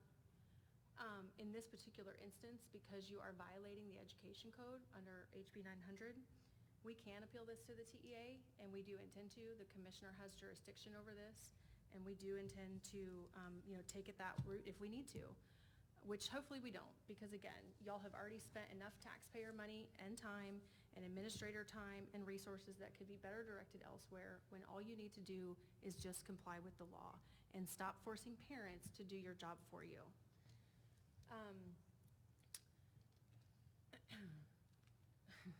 You know, in conclusion, I want to reiterate a comment that was made in public comment about Representative Patterson and some comments that he has made about this board and the leadership of this district, because I wholeheartedly agree that what y'all are doing is weak leadership, and you're hiding behind well-paid lawyers that are being paid with the tax dollars of this community. And then because you all claim to be conservatives, you congratulate yourselves for adopting an opt-in policy and giving parents the power. My goodness, thank you so much for keeping sexually explicit materials in your libraries and giving parents the power to say, I don't want my kid to read that book. You're not complying with the law, period. You have And 1 minute. courageous leaders would do better.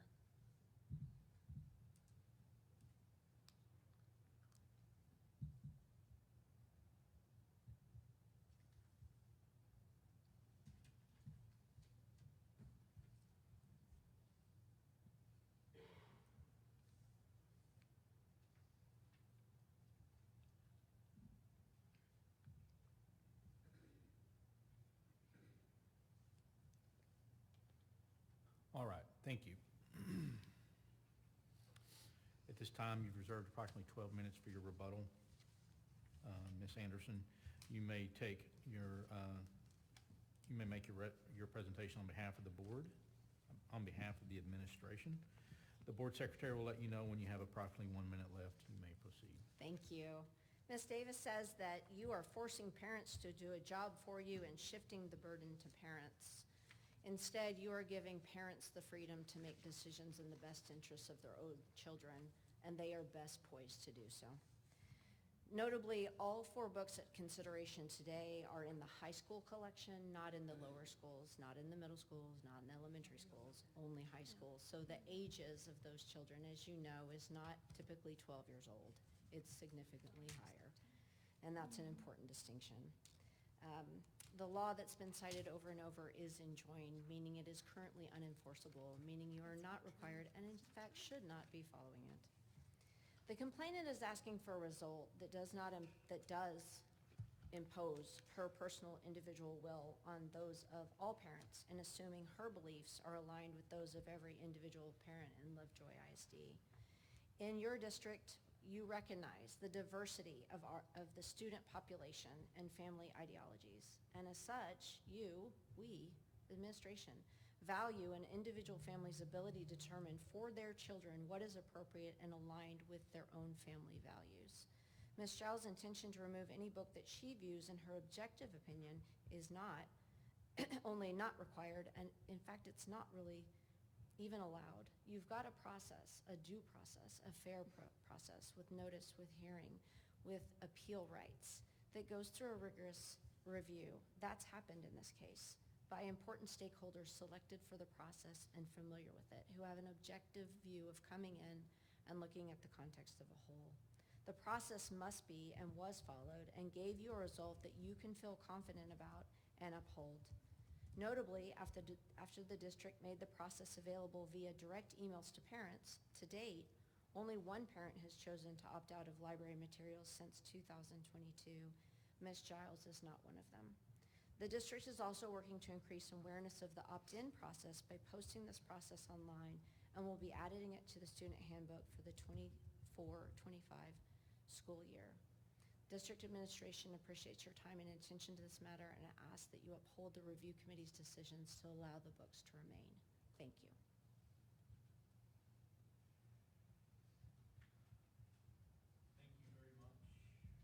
Thank you for that. Members of the board, are there any questions we need to address? Mr. Owens, can I just make one statement? The law is still in effect. It may be partially enjoined, but it is The still in time effect. for questions is now, there's no more presentation. Questions, Barrett, if I can go ahead. Mr. Wheelis, go ahead, please. Ms. Davis, I have a question for you. Sure. What is my role as a board member during the grievance process? Do I need to determine if a book is appropriate to go in the library or not?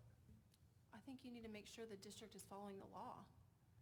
And in this particular instance, they're not. Rebecca, I'm going to ask you the same question. What's my role as a board member during the grievance process? Do I need to determine if a book should be in the library? Sure, so as Mr. Owens shared in the script that he read earlier, the process is twofold. One, to make sure that EFB legal and local, as Ms. Davis pointed out, are being implemented with fidelity. And then two, also making sure that the substantial weight of the evidence supported the reconsideration committee's determination. It's not to substitute your own judgment or your personal beliefs. Dr. Tinsley, approximately how many hours have gone into the reconsideration process for these 4 books? There are 6 committee members on each reconsideration committee, and it averages per book about 9 to 10 hours, so about 40 to 50 hours to read the books, keeping in mind that that's outside of the workday for our staff, and it's volunteered by our parents who are reading those books. In addition, that does not include the time that the committee has to come together to review and determine the determination whether the books remain in the collection or not. Dr. Tinsley, these next questions are for you. So how many parents have opted their students out of these 4 books? We have had none. How many parents have opted their students out of any book in the library? We've had one parent over the course of 2 years since we adopted this, and it was at an elementary campus that the parent opted to have one book that they did not want them to have access to. Have there been any books removed through the reconsideration process and a weeding out process? There has, through the weeding process or removal process, there's been a significant number of books that have been removed for various reasons. And there has been one book removed through the reconsideration process. How many books do you consider significant? Since 2022, I would say well over 1,000 books. What is the total circulation of these 4 books of the last 2 years? I don't have for the last 2 years, or these books, I don't have that in front of me right now. I believe you have that you may have that in your packet. Are you talking about total circulation just overall for the 4 titles or just overall for the? Total amount of times being checked out. I don't have that information in front of me. I believe it is in your books, your handouts there. And then what age groups fall under the young adult fiction? Young adult fiction is classified for ages 12 to 18.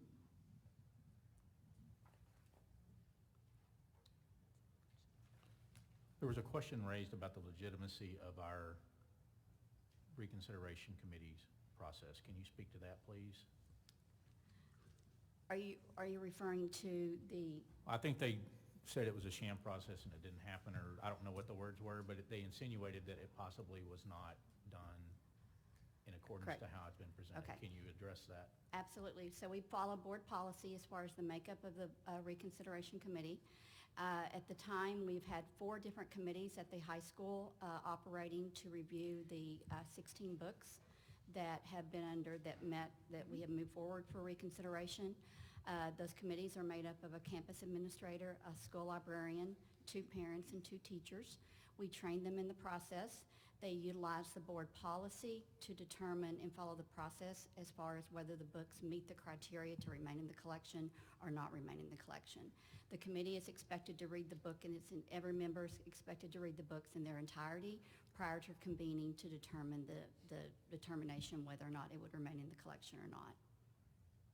Mr. Owens, we've submitted PIRs to try to get that information. Ma'am, There's no question on that. there's no question to us. I understand that, but you're not getting the full story. And I'm sorry, I'm not gonna sit here and be silent and let you hear half-truths. We've You're gonna asked for that actually, information. you're gonna work within our rules, or you won't be here. So you I can either am- choose to be, or I'll remove you. I'm trying to be respectful. So you need to stop talking until we ask you a question. This is not due process.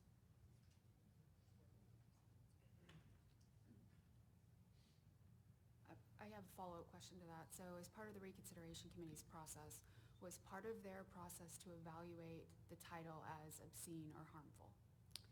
It is within the criteria, the selection criteria, and whether it meets that as a whole, yes. It's not in the criteria. For Ms. Tinsley, did you follow EFB local policy? Yes, I did. For Ms. Giles, did you follow EFB local policy? Yes, I did. For the Yes, lawyer, sorry. We did. We Okay.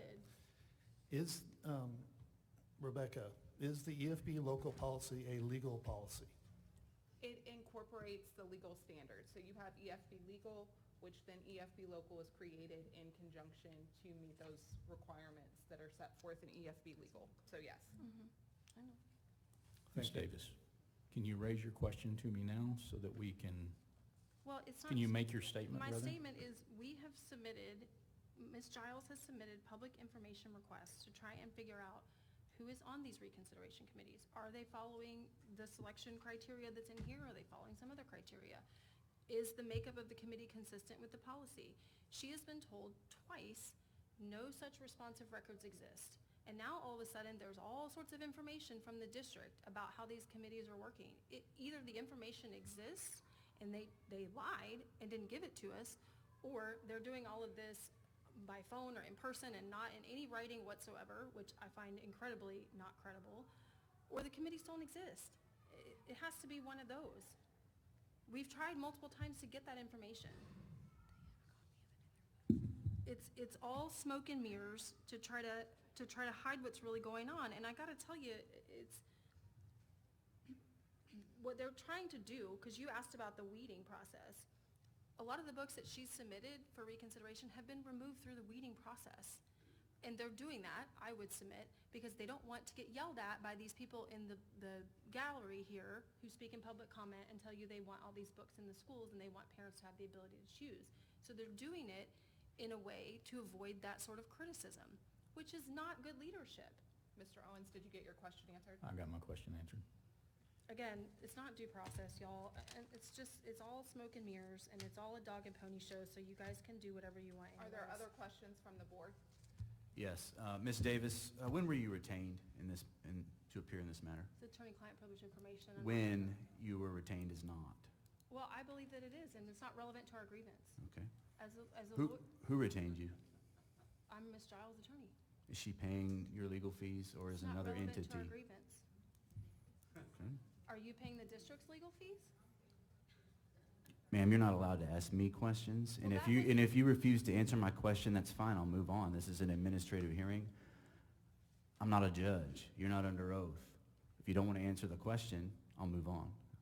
I'm not lying, if that's what you're trying to imply. Your question is irrelevant to the grievance, and I find it incredibly offensive, quite honestly.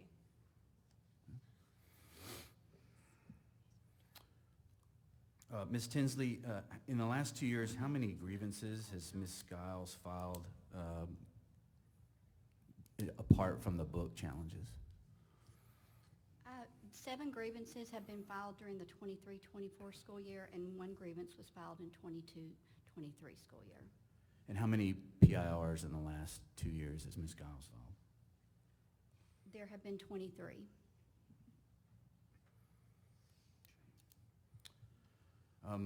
Ms. Davis, you agree that we're here today to discuss voluntary library materials as opposed to required instructional materials? We're here to discuss materials that violate the standards under HB 900, instructional materials. So you don't agree that we're talking about voluntary library materials and that there's a distinction between that and required instructional materials? There is a distinction between assigned text by a teacher, yes.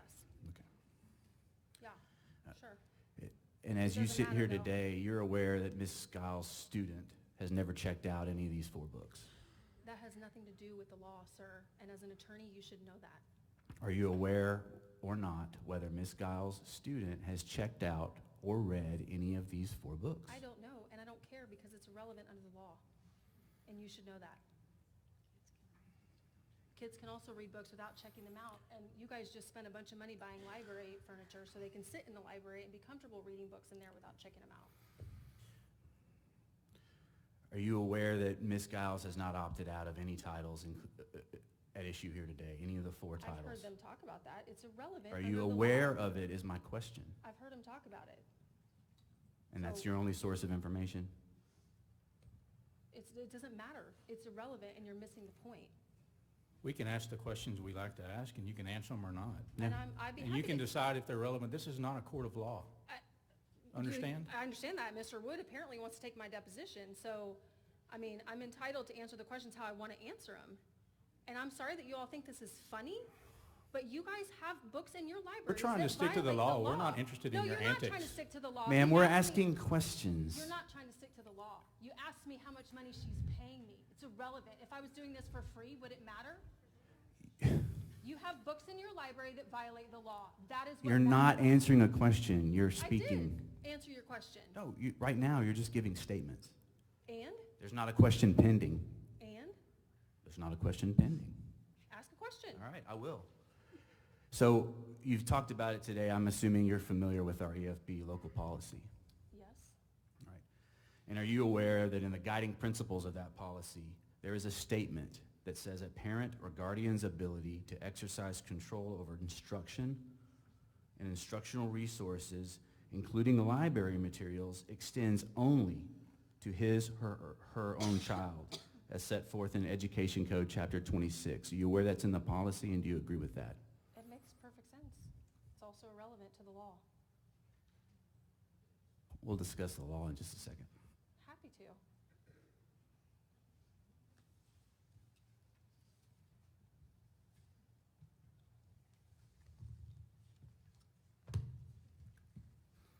Okay, I think there was a lot of discussion from you in your statements about sexually explicit and HB 900.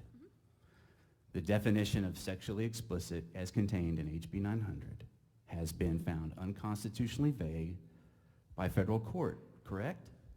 There are multiple definitions of material in HB 900 that should not be in your libraries.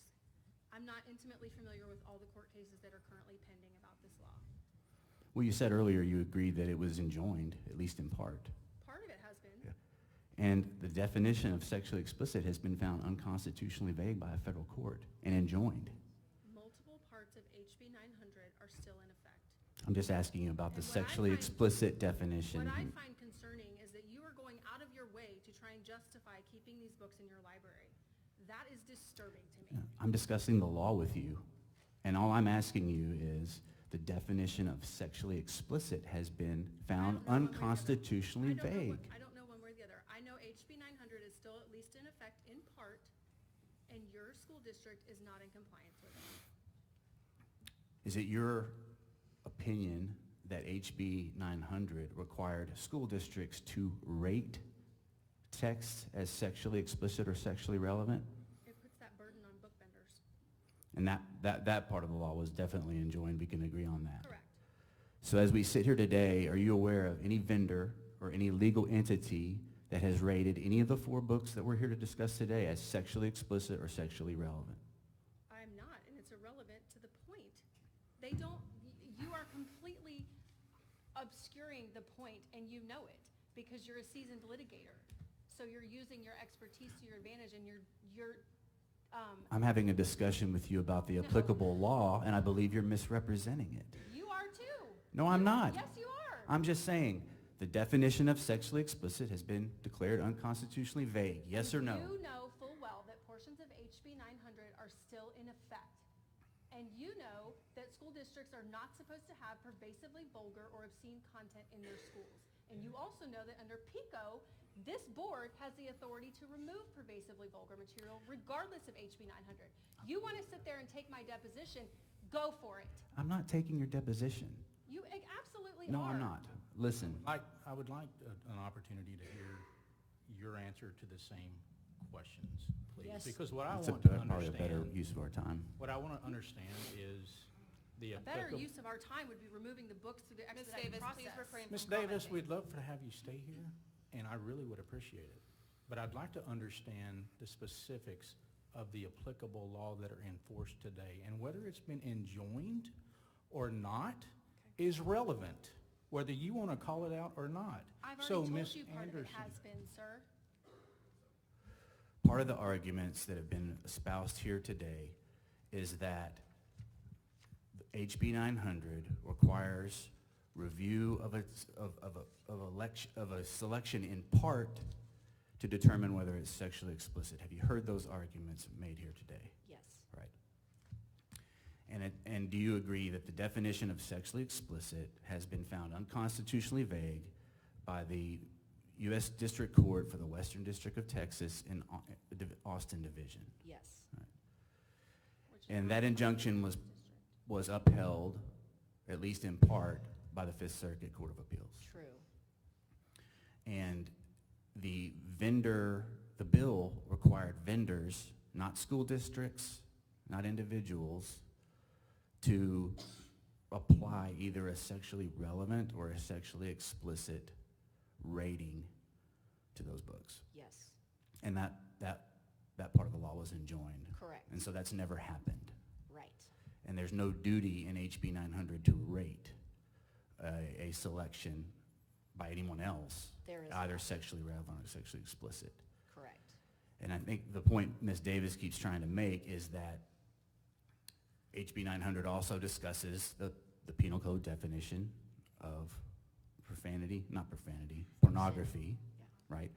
But it also says that in order to make that determination, a text should be considered in its whole, not in part. It has to be. And the penal code also states that it is an affirmative defense if the material is made available in a scientific or educational setting, correct? Correct.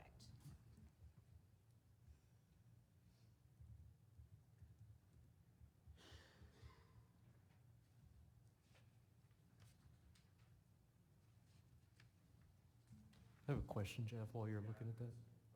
Follow up. Under the current law, if we were to do anything and not evaluate these texts in whole, would we be violating the law? In my opinion, you would be, and you'd be doing a great disservice to your community.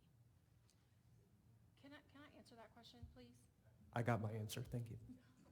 Ms. McLaughlin, can I answer that question I'll for ask you, that please? question. In your view, would the board be, if they made a decision based on a part of the text versus the whole, do you believe that we would be violating the law?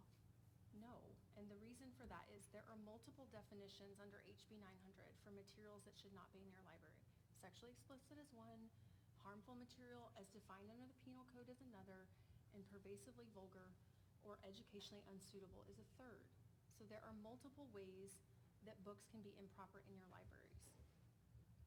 Can I amend my answer, or really supplement it, to mention that the First Amendment requires that you look at the whole context? Once a book is in the library, you cannot remove it without both due process and comporting with the First Amendment. That First Amendment right belongs to your students. You cannot take it away without going through a process, and that process requires the entire content to be considered. That is not true under the PICO standard under the United States Ms. Supreme Davis, Court. will you get closer to your microphone to make sure that it picks up? That is not entirely accurate. Under PICO, which everybody likes to cite, the United States Supreme Court decision about books, you can remove things that are pervasively vulgar or educationally unsuitable. What you can't do is say, this is a book about a lesbian couple and I don't like lesbians, so I'm gonna remove that. We all agree you can't do that, and we're not asking you to do that, but you can remove books that are pervasively vulgar or educationally unsuitable. And again, please explain to me how a book that this gentleman who's not here anymore had, got warned, and presumably had he used the F word twice, he would have been escorted out of here. Please tell me how a book that has that word in it 16 times that we can't even say once in this meeting full of adults is somehow educationally suitable when you read the whole thing. Seriously? That's the argument they're making to you? Ms. Davis, can I ask a follow-up? Yes. So your argument that we should be considering not the whole, can you point to something specifically in case law or precedent or something to say that Yeah, the TSLAC standards makes no mention of having to review the work as a whole. I had it right here. if you have documentation showing us where we should not be considering the whole of the work, I would like to Well, see and that. one, I would point you to PICO, but two, I would also point you to the TSLAC standards that have come out under, Title 13 of the Texas Administration Code.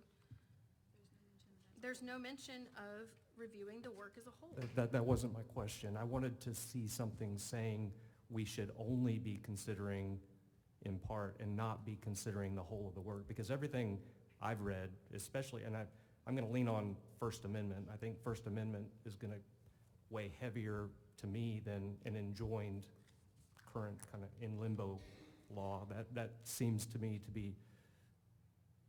have more weight in my decision making. So if I need to be considering something that's not the whole of the work, that's something that I want to see more clearly. Okay, there is no First Amendment right to have obscene content in your libraries, and that is specifically in the TSLAC standards under the administrative code. So I would point you to that. I would point you to PICO, which gets cited a lot, that you do not have to look at everything as a whole. You're saying these things, but I actually have a copy of Mhm.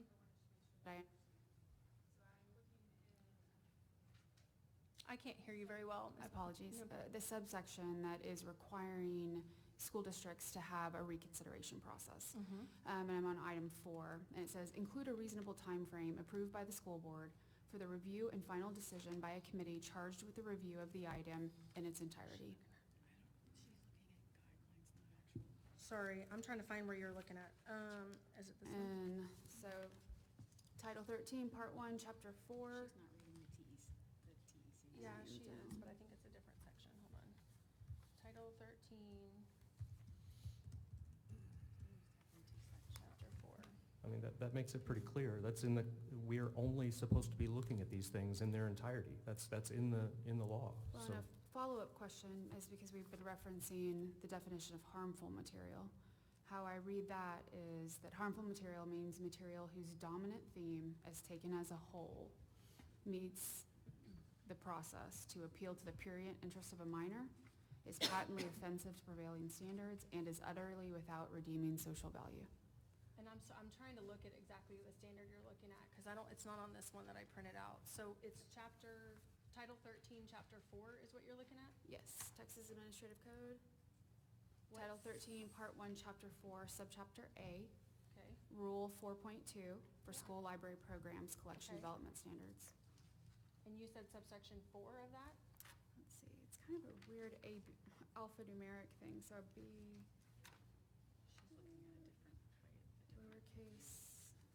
we're in lowercase e for the reconsideration process. Okay.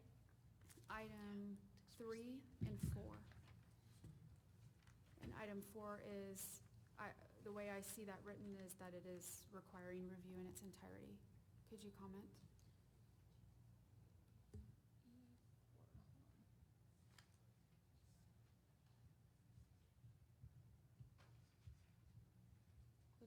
Okay, I see where you're at.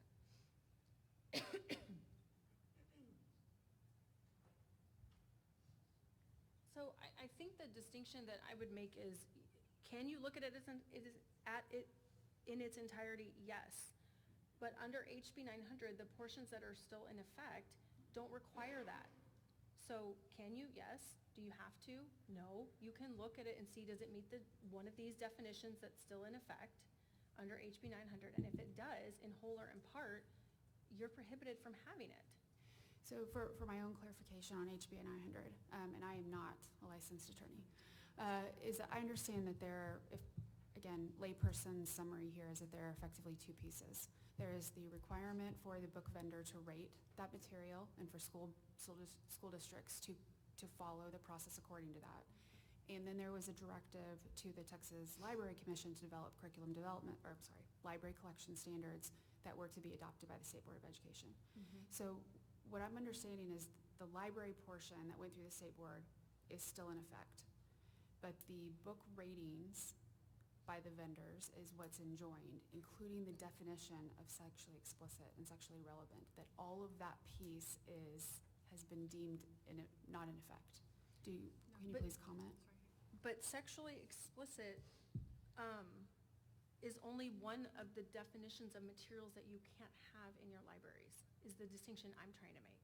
Okay, could you go over that one more time as to where that, so if the definition of sexually explicit is enjoined, what are those other definitions that we should look at? You mentioned one was harmful material.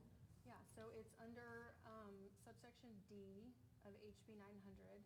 So the acquisition of harmful material as defined by the penal code. The second one is sexually explicit material. And the third one is permits the exclusion from a school library of materials that are pervasively vulgar or educationally unsuitable. Okay, Ms. Brad. And it also includes, it also includes another subsection under that mentions, to your First Amendment point, that obscene content is not protected by the First Amendment. Yes, I'm aware of that portion. Ms. Bradley, could we have the legal definition for harmful? Let me just ask a question of administration. The other two definitions besides sexually explicit, which are operable, if that's a word, in HB 900, she said that was harmful material as defined by the penal code. The penal code requires evaluation of the material as a whole, does it not? Correct. All right. The other standard she mentioned was pervasively vulgar and educationally unsuitable and obscenity, which is essentially the standard set forth by PICO versus Board of Education. Correct?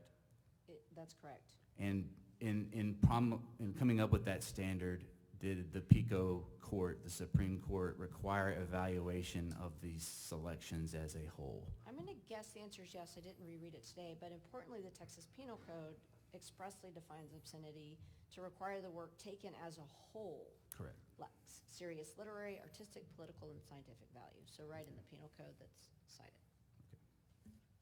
I'm hearing two different viewpoints on the definitions being referenced today. Ms. Bradley, could we please have guidance in that regard? Yes, so Texas Penal Code, section 43.24 defines harmful material as harmful material means material whose dominant theme taken as a whole appeals to the prurient interest of a minor in sex, nudity, or excretion, is patently offensive to prevailing standards in the adult community as a whole with respect to what is suitable for minors, and is utterly without redeeming social value for minors.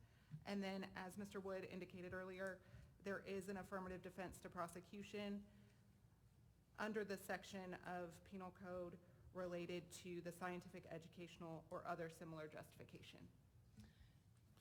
Rebecca, sorry if I may intervene here. Tell me what it means by affirmative defense. What does that mean? So what that means is this is a criminal statute. If there is criminal prosecution, then there would be a defense because of the purpose for which the material was used. Thank you. I'd like to go back for a second to the committee and the process.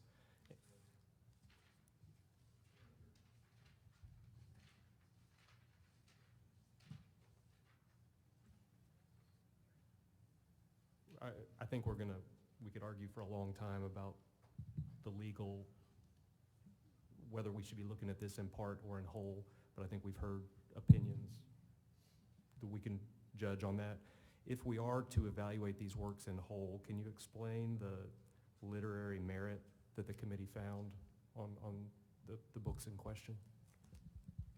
Would you like that by each title? So let me start with the Freedom Riders. First of all 4 of these books, I think we noted that, are by female authors. 3 of the 4 are women of color, and they all 4 share minority experiences about coming of age. The Freedom Riders is a true story about a young teacher who worked in a high school made up of predominantly at-risk students experiencing significant challenges, personal challenges in their lives. She led the students through a process of writing that through their personal experiences and understanding that education can be a pathway to overcoming these challenges and change their trajectory in life. The book does touch on racism, the importance of being non-judgmental and having compassion for others, and understanding the importance of self-control. So the Unravel Me, it's a fictional story about a young girl with a special power who's faced with conflict and has to learn how to channel those powers to respond to oppression that she encounters. The book does lift up themes such as resilience, courage, and the importance of connection with others. The Poet X is about it's a fiction story about a young Dominican teenage girl from Harlem who's dealing with oppressive expectations from her mother, an absent father, teenage relationship, sexual harassment, and discrimination. And the main character, finds her voice through writing, poetry, and speaking in a way to navigate her feelings and manages the challenges that she encounters. And then Concrete Rose, it's about a young African-American teenage male who has grown up in a home with a mother who's having to work 2 jobs, a father who's in prison. And the story focuses on how he becomes a teenage father and how he has to navigate the gangs and drug dealing, and how he does overcome that because of his desire to create a better life for his own son. Stereotyping, discrimination, poverty, and turning one's life around despite making bad decisions emerge as the theme of the book. Have you read all of these books in their entirety? Yes, I have. And can you speak to going back through our EFB process and how we had revised it and allowing for the expedited review? Talk about how that process laid out with your logistics and I guess answer again if you feel like our process was followed and why there was some confusion about pulling those books and then going through the process and then the ultimate determination. So the expedited interim review, which was put in place when the board initially adopted EFB local, the intent of that was to determine what was presented when an individual presents a reconsideration request for a book. We take only the information that's submitted in that form by the person who submitted it. So the librarian and myself we can only have that content. Most of these books we had not read in their entirety. So we have to take that and see if it does meet the penal code for meeting the terminology or the definition of obscenity. So at that time, we do remove the book while it's going through the reconsideration process with the committee. And it's off the shelves where students cannot access. So it's not determined as the book, it's as entirety, just what is submitted in the form. It may be, a couple of paragraphs. It's usually excerpts from the book, but it's not in its entirety. So, your question whether or not if the process was followed, absolutely, I do believe the process was followed. Dr. Tinsley, could you see that there would be opportunity for confusion amongst the parent community on how the definition would apply during the interim expedited review versus the reconsideration review, and could you speak about that? Yes, and again, I'm going to go back to, we only have the information that's been submitted at the time, so that's what we have to base our decision on, whether it meets the definition of obscene and vulgar content. Dr. Tinsley, can you explain why it took so long to get to this point? It seems like 9 months is a significant amount of time for something like this. Absolutely. So there were 40 requests submitted in the fall for reconsideration, 40 titles submitted. And then another one was submitted in March, so 41 total. 16 of those titles were in the collection. So as I mentioned earlier, we expedited as quickly as we could. We put in place 4 different committees at the high school, which were made up of a principal, a librarian, 2 parents, and 2 teachers, and each committee was different. It was not the same people serving on them. As I mentioned, it usually takes about 6 weeks to complete the process because we're having to read it outside of the school day. Again, we are not paying our teachers to do this. Parents are not paid to do it. They're doing it outside of their own time to complete the process, and then they reconvene for the committee to determine whether the book remains in the collection or not.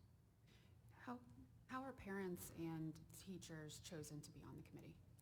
The campus administrator, who is in charge of the committee, determines that. And usually teachers that are determined, they are teachers who come with a background of literature and understanding have some background with the books.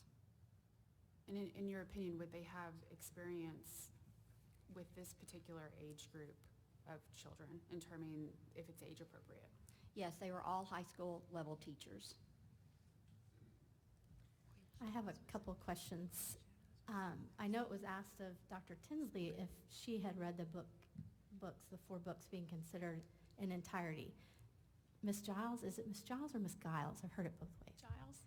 Have you read all 4 of these That's books why, in their yes, entirety? that's why I submitted them. Okay, and why did you choose these 4 for today for reconsideration?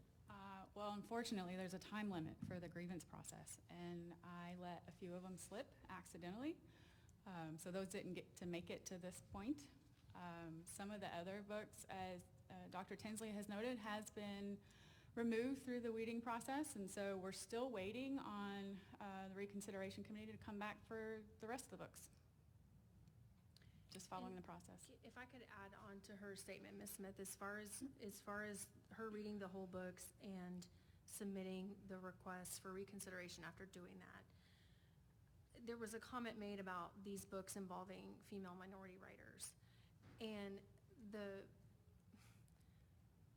to me, making that point implies that there aren't female minority writers who write books that don't include this kind of content. As if we can't find in the millions of books out there good female writers, minority writers, who write good books with good storylines and good morals and good lessons that don't use the word fuck 16 times. Yeah, my question was just why these 4 books? I understand. Do you want to elaborate any more on why these 4? Just following the process. And one more question. Is there a legal definition of educationally unsuitable? I've heard you say that several times. What is the legal definition of that? I'm aware. I mean, I would point you probably to PICO. I don't think there's anything in state law or the TSLAC guidelines that necessarily defines it. So educationally is referenced Yeah. in PICO. It's referenced in that Supreme Court case that we keep mentioning, but I don't know it off the top of my head. A question for Dr. Tinsley. Of the 4 books that we're discussing and deliberating about today, are you aware whether they are present in other high school libraries in our surrounding area? Yes, they are. Are they in multiple campuses in McKinney ISD? Yes. Are they in Highland Park Yes. ISD? Are they in multiple campuses in Wiley ISD? Yes. Are they in multiple campuses in Richardson ISD? Yes. And we're talking about all 4, correct? Correct. Are they available and present in libraries in multiple campuses in Plano ISD? I do not have that information right in front of me, but I believe they are in some of the campuses in Plano. Are they present in multiple campus libraries in Frisco ISD? Yes. And are they present in the high school library at Melissa ISD? Yes. I attempted to take some of the notes regarding your presentation. I'd like to take the opportunity to answer some of those. So one of the things that you mentioned was that our EFB local policy does not comply with the Texas library standards adopted by the State Board of Education. Did I get that correct? Okay, Dr. Tinsley or counsel, could you comment please on if our policy complies with the Texas library standards? Completely. Okay, one of the other things that was asked was what standard did the reconsideration committee use? I think there was a concern that they used a different standard. Ms. Davis or Ms. Giles, did I get that concern correct? I did. Dr. Tinsley, counsel, did the reconsideration, were they directed to use a different standard than what's in our policy and the library standard? No, they were directed to follow EFB local. And that wasn't exactly what I meant. So let me just, if I could clarify that. What I meant was they're using a different standard than that expedited initial review standard. Okay, thank you. And Dr. Tinsley and counsel, could you comment on if the I guess the administration did the interim and the reconsideration committee, are those two groups using a different standard? No, there's not a different standard. There isn't a different standard, but what the interim process does is pulls it based on out-of-context language so that you take it off the shelves in case the rest of the book as a whole could do harm, right? That's the best interest of students. But when the review committee comes back, they look at the whole book in context. And that's why the outcomes could be different, and were in this case, and you would expect them to be. So the standard is not different, but the process is defined such that each level has a different set of steps, which were followed here. Or a different scope of text that they review? That's exactly right. It could be in context, though. It could be out of context, but it could be in context. Absolutely right. Absolutely right. Can I point you, Ms. McLaughlin, to page 6 of the EFB local that was just adopted on Monday has the expedited interim review. And to this whole point we've been going back and forth about in whole or in part, that it specifically references looking at the text as a whole or in part. So in other words, the district administrator could have made a decision at that level that as a whole, based on the material submitted, the material met the definitions under the penal code and harmful material and all the stuff that's listed here on page 6. So I've had a similar question. I've asked offline. I'll ask it here publicly. Dr. Tinsley, that portion of the interim expedited review does appear to say in whole or in part, but we've discussed here today that the penal code definition is in whole. So is our policy confusing for parents to understand how to apply? With respect to the interim expedited review. Thank you. You know, it's really hard to say because what we look at, we have to just look at the decision whether the book remains on the shelf or not before it's reviewed is what we have. All I have is the information that's in part. I do not have the whole. So question to Ms. Bradley. Is part of the board's deliberation and action today, can that include a change to EFB local to clarify? Absolutely. If the board finds that in any way EFB local is not working as the board intended, the board certainly could take action. I would advise that we do it at a later meeting simply because it's not posted for today. But you could ask or direct administration to bring that back for board consideration. And one of our requests for relief was a change to this policy, I think probably different than what maybe you're thinking about. But I mean, I'll just tell you the expedited interim review policy, a lot of districts don't have that. This is a good thing. The problem comes in when y'all then submit it to this reconsideration dog and pony show committee, this pending further review by the full reconsideration committee. That's the part that our request for relief was asking about. So sorry for the nuance, I just want to make sure I understand.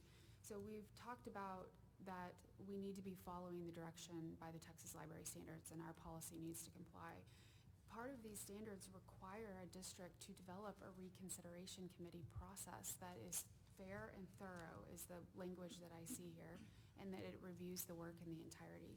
So I would like to better understand the concern of Lovejoy's reconsideration committee process, if that is indeed what's required of us. Our concern is, number one, you have district level administrators and librarians making an initial determination that a material meets one of these definitions and should not be in your libraries, in whole or in part. They're making that decision. And then you're submitting it to a reconsideration committee that, I'll just say, this was in the board packet that y'all got. This is Guide for Reconsideration of Library Materials for Concrete Rows, and it lists 6 names here as being on the committee. We've never seen this document, ever, until today. This is what she was asking for and was told nothing exists. This is part of what I'm talking about when I mention roadblock after roadblock after roadblock. But in any event, You have qualified people at the administration level making a decision about a material based on their expertise, their education, their knowledge of the standards. And then you have this reconsideration committee of who knows who and who's picking it, and what bias they may have to keep or not keep a material. And they're overriding an administrator and a certified librarian in every instance that she's submitted. Okay, so two follow-up questions. So the letter that I see in the packet that came from administration states that their review was temporary and would be reviewed by the reconsideration committee versus an override. Well, what? They permanently removed it during the meeting. Yeah, I understand that, and I guess maybe, I mean, I just view that as a distinction without a difference. I mean, it's not necessarily, they are overriding it, though. I understand what you're saying. The distinction you're making is the removal is temporary. Okay, fair enough, I get that. But if they've already made a decision that that material should not be on the library shelf, why are we then giving 6 other people the decision or the power to change that? Okay, one final question, I'm sorry. And they I'll are then still weeding the books outside the reconsideration process. in theory, could be weeded on a different reason, though, right? Could be because of circulation or because of something like that, right? They were weeded 3 days after she filed the request for reconsideration. Okay. So, So final question for me is that the administration has answered that concern, and please state me if I'm wrong, that the interim expedited review was the in part portion and the reconsideration committee was the in its entirety portion. Do you agree or disagree that that's the distinction between those two reviews? I understand that's the distinction that they're making, and what we're suggesting to you is that doesn't matter under the law, number one. And number two, please have them explain how a book that has determined to be, at least in part, pervasively vulgar, harmful, or what have you, then all of a sudden when you read the whole thing, it's not vulgar anymore? That makes no sense. It just doesn't. So, Go ahead, Barry. Ms. Anderson, I want to understand our policy a bit better. I guess from my perspective, our intention with our policy is if we find language in a book that is concerning, that we can immediately remove that book from circulation, until which time and I've read the books painfully, until which time a committee can, or a person can read the entire book to determine whether it meets the threshold of the law. It gives us the ability to remove a book to the extent it might be harmful until we're able to review it and determine whether or not it is harmful and violates the law, or it's not harmful and doesn't. Is that, to me, that's the gist and the purpose of our policy. Do you agree that that's what it accomplishes? Exactly. And it should do that. And that's a good stopgap to protect students while we allow time for the whole review, which is required by the First Amendment. I think the policy is actually fairly clear, and with the letter that came with the decision, understanding it as temporary, I don't believe there really was lots of confusion. You can't do it a different way unless you take out expedited review, which you can do and just leave it till the process is complete, but that's probably not best for students, and it's certainly not what's being requested of you.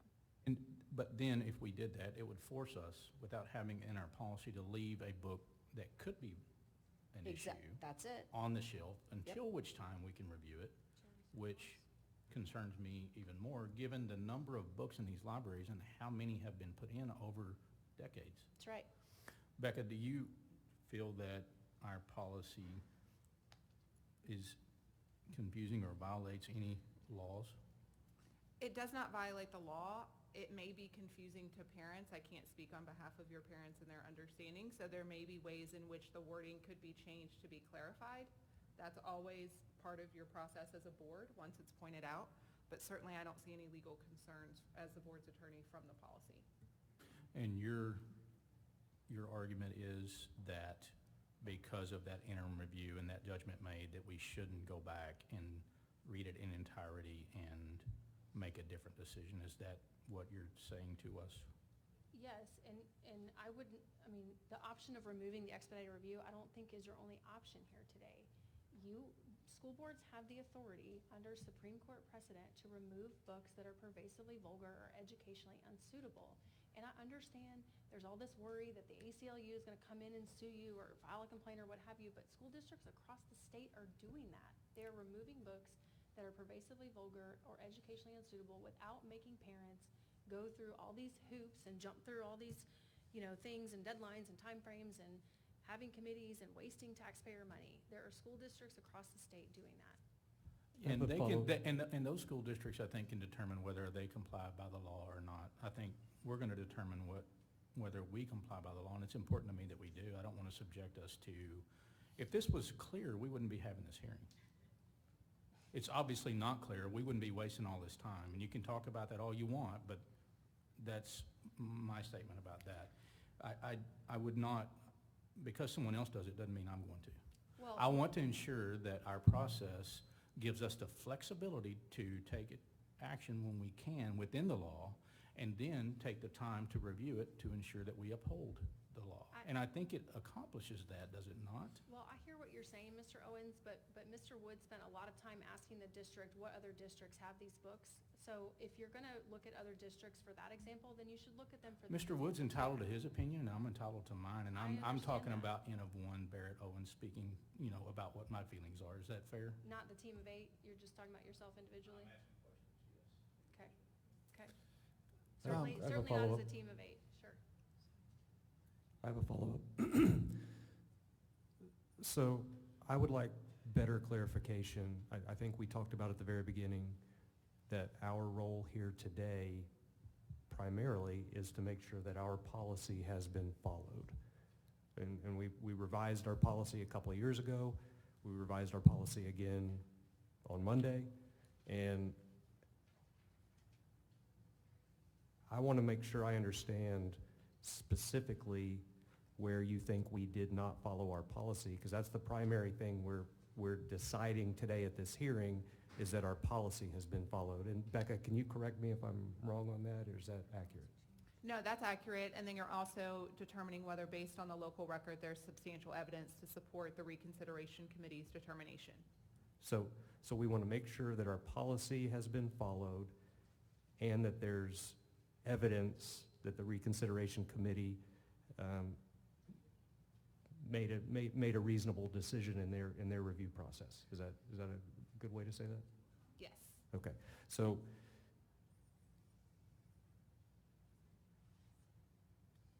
we've talked about the reconsideration process possibly being confusing, and we can look at revising that to try to add clarity. And you've said you like having that expedited review process, but you might do it differently. That I don't want to. We can talk about that in the future, but That's not quite what I Okay. said or meant, if I could clarify. I mean, Sure. I think it's a great process to have. It's our opinion that once that initial determination has been made, sending it to a reconsideration committee for further review does not quite comply with the law, with HB 900, that the part of it that is still in effect. I understand your argument Part about of our that. request is for a change in the policy so that it does comply. Okay. That was one of our requests for relief. Okay, so beyond that, and the confusion around the expedited review and reviewing something in part versus in whole, are there other places where you feel like we've violated our current policy? The short answer to your question is no. Our request for relief was for a change in the policy to comply with HB 900 that is in effect. And I'm not confused about how the expedited process works, neither is Ms. Giles. It's only confusing to the extent that you guys don't need to do it to comply with the law. And it's quite honestly, it's mind-blowing to me that we've been sitting here for 3 hours trying to convince this supposed conservative board to remove pervasively vulgar stuff from your libraries. That blows my mind. I have a follow-up question. So did we follow the expedited review policy procedures, and did they follow the results when they published their report? I'm talking about the committee on each 4 of the books. So we follow policy as far as determining whether it met the expedited interim review, and that would have pulled it off the shelf while the committee process was being followed. And yes, the committee followed the reconsideration process as outlined in EFB local. Becca, I'll just ask one more time. I think we got a little bit lost in all these discussions. Is EFB local a legal policy that we should follow? It is legal in that it meets the legal requirements set forth by TSLAC. Thank you. So you had stated one of your requests was for consideration that we adjust our policies. Can you explain what you mean by that? Because I'm still a little bit unclear about that. You want to speak to that? Go ahead. One of the requests was to adjust the policy to, once that initial determination has been made by the district administrator and librarian, that a material meets one of those definitions that's on page 6 of EFB Local, that once that happens, the book is just removed. Would you be, so I don't see a logistical, feasible way to do that without forcing the review in its entirety before any determination would be made. The reason we changed that policy in 2022 is so that we would have the ability to err on the side of just to be cautious. If anything in isolation and in part was deemed at all concerning, we wanted to err on the side of taking it out and giving us time to do a thorough review. That was the spirit, I remember, of why we made that change. And what you're saying to me is go back to our old policy, which would have been when these 40 titles or 100 titles or however many it was, they would all remain on the shelves until the ability to review the work in total. And I don't see how that, it can't be both ways. So That's not what I'm asking for. I'm not asking for it to stay on the shelf pending a reconsideration committee. And honestly, so then what you're asking is to only review something out of context, and anytime you see anything that could be concerning out of context, you got to pull it. I'm not that seems like what you're asking us to do. I'm not asking you to review things out of context. Look, I could understand if we're talking about a situation where, you know, you've got a 400-page book and there's a sentence in there like that uses the F word or a curse word or whatever, and that's the only issue with it. Totally get it. That's out of context. These books that we're talking about aren't that. Have you read these books in their entirety? Ms. Giles has. Have you? I have not. Okay. No. I have. And I'll tell you, I'll speak for myself. I'm not going to speak for the board. When I first saw the request, some of the language was concerning to me. And then when I read the books in whole, I have a different perspective. And let me read. I mean, if you're comfortable with a masturbation scene being in your I'm not library, gonna then that's your prerogative. I'm and gonna we'll just say, take it to the TEA and be done with it. I mean, I don't want to waste let me everybody's ask time a today. question. Let me ask a question. And I'm just going to say, lots of things can be taken out of context. Do you agree with that? Sure. Okay. One of the things in our policy says that parents and guardians are the primary decision makers regarding their students' access to library materials. Do you agree with that? Yeah. Okay, I do too. And I've got 4 kids. And I'm not going to say that I'm going to think that all 4 of them should have access to the same things either. They're all different, right? I want to leave the decision for what's appropriate for my kids to my decision. And we've tried to make a policy that leaves power in the parents' hands. And I want to do what's best for each one of my kids and make the appropriate decision on what they're mature enough to understand and talk through it with them. And doing things that are going to take power out of our parents and our community is something that I'm going to have a very high bar for. And these things that are concerning, you say you agree that parents should be the primary decision makers. Why is Ms. Giles filing these things to take power out of our parents' hands? It's 2 separate issues, sir. There is the issue of parents being the primary decision makers for their children, and the issue of complying with the law and having appropriate materials for children. If this board honestly wants to tell the community that having an explicit masturbation scene in a book that's available for 13 and 14-year-olds is appropriate, have at it. More power to you. Like, if that's really the position you want to take, go for it. But there's two separate issues. It's complying with the law and parental authority. And the problem that I have with your parental authority point is you probably don't even know what books are in your kids' libraries. There's no way you could possibly know all of the ones that are there and all of the things that they talk about.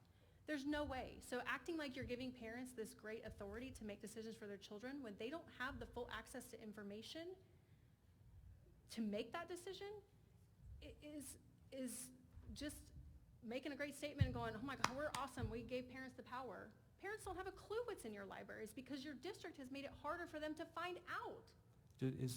Are our materials readily available for all of our parents to access? No. Yes, Of yes, course they're she's on, gonna we have say them yes. online. Mhm. They can And access classroom their libraries catalog. exist. Is this library catalog searchable? Yes. Can you search on specific words? Yeah. Yes, you can search on specific titles and genre. Would the parent be taking away the child's First Amendment rights if he does a search, he or she does a search by specific word and then chooses to use the opt-out from our policy to remove that child's access to that book from our library? No, that's what parents are supposed to do, parent. If we took that book out of the library, would we be violating that student's First Amendment right? You do if you don't go through this process that's laid out by law. So if we do not follow the policy, and earlier all parties said that they did follow the policy, then that would be violating that student's First Amendment right. Right. Becca and Ms. Anderson, could you speak one more time to the legality, and Marvin, you've asked this question a couple of times too, but I just want to be extremely clear in my mind that we are not doing anything with our current policy that could be considered in violation of any law, First Amendment, HB 900, as they stand today. Is there anything that, I'd like both of your opinions on that. In my opinion, your policy comports with law. And I would agree. I also have heard the terms pervasively vulgar and educationally suitable. And to Ms. Davis's point earlier, there's not a specific definition. It's within that context as it's used in that Supreme Court decision. And so pervasively vulgar, for example, doesn't have a specific legal definition in the penal code like harmful material or obscenity does. If it does not have a definition, can we actually add that to a policy and still be legal? You certainly could consider it. The difficulty becomes making sure that it's viewpoint neutral and non-discriminatory. That's exactly right. And what's so interesting about the promulgation of policy is the legal provision is that which follows recent statutes and case law. And then the local provision is what you can choose to do with your own district that is lawful. So you have more discretion. So your EFB is going to look a little different than Richardson, Plano, Frisco. Or it can, right? But it still has to comport with the legal requirements. And that's what we're talking about is that First Amendment right, and that's the whole context, which is so important.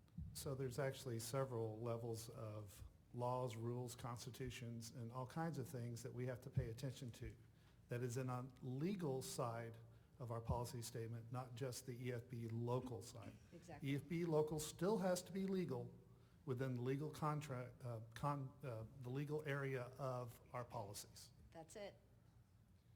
I can't see your last name on the end, I'm sorry, but just, you've mentioned Marvin Bobo. Mr. Bobo, you've mentioned the First Amendment point a couple of times, and obscene content is not protected by the First Amendment. If I walked up to one of your children on the street and handed them some of these books that are in your libraries, I could be arrested.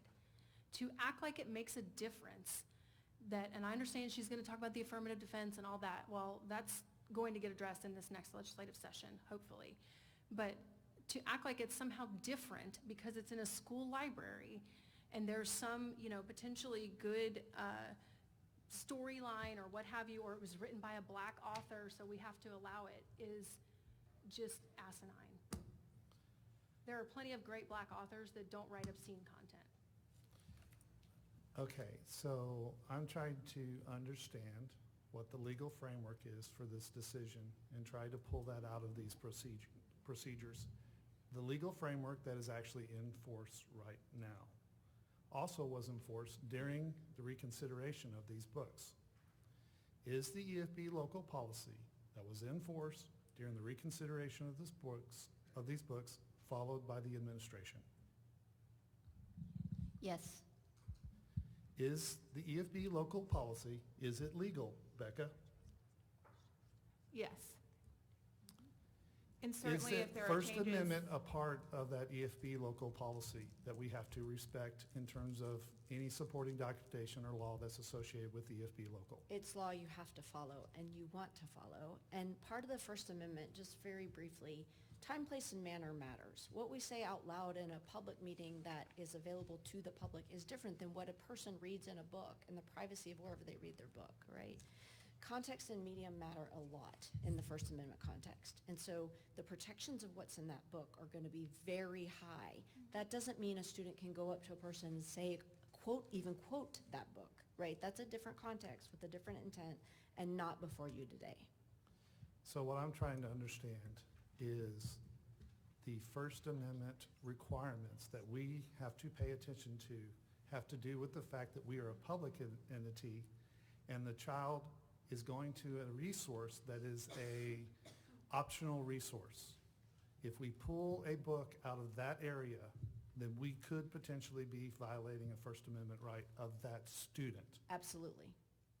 Okay, I just want to be very clear on that policy, or on that law. That's it. And we have confirmed that this is a voluntary resource. At any given time, has it been required or assigned as required to a student to the best of your knowledge? To the best of my knowledge, no. Okay, so I have a couple of follow-up questions. So, Ms. Davis, I really want to understand and kind of dissect the individual pieces that we have here. I hear you saying that we need to comply with the sexually explicit, sexually relevant definition, but my understanding is that's been enjoined. I hear you say that we need to comply with the obscenity definition, but that requires as a whole. It has to be evaluated as a whole. I hear you saying that we have to comply with the definition of harmful, which requires that it's dominant theme when taken as a whole. I hear you saying that our policy does not require or needs us to look at TSLAC, which I read is as a whole. I was also looking at case law on this subject, Campbell versus Tammany Parish, which is actually a precedent that was quoted as recently as 2 weeks ago from the Fifth Circuit. And that discussion in that case was that it needed to be evaluated as a whole. So everything that we've discussed today appears to be that we should be looking at the entirety of the text within the context. Is that also your understanding, or you would still purport that that needs to be different? I feel like I've answered that question multiple times, and what I would say to you is, again, I've raised the issue of, please explain to me how books that have the extent and volume of vulgar language and vulgar themes and drug use and sex and rape and abortion and all those things, please explain to me how, taken as a whole, with the volume of content that they have, are somehow now not pervasively vulgar or harmful or obscene. Nobody has answered that question. And at this point, this board seems very intent on keeping these materials, and that's fine. That's your prerogative. It's concerning. I find it, quite frankly, abhorrent that some of this stuff is in school libraries. But if that's the decision y'all want to make as elected officials, that's fine.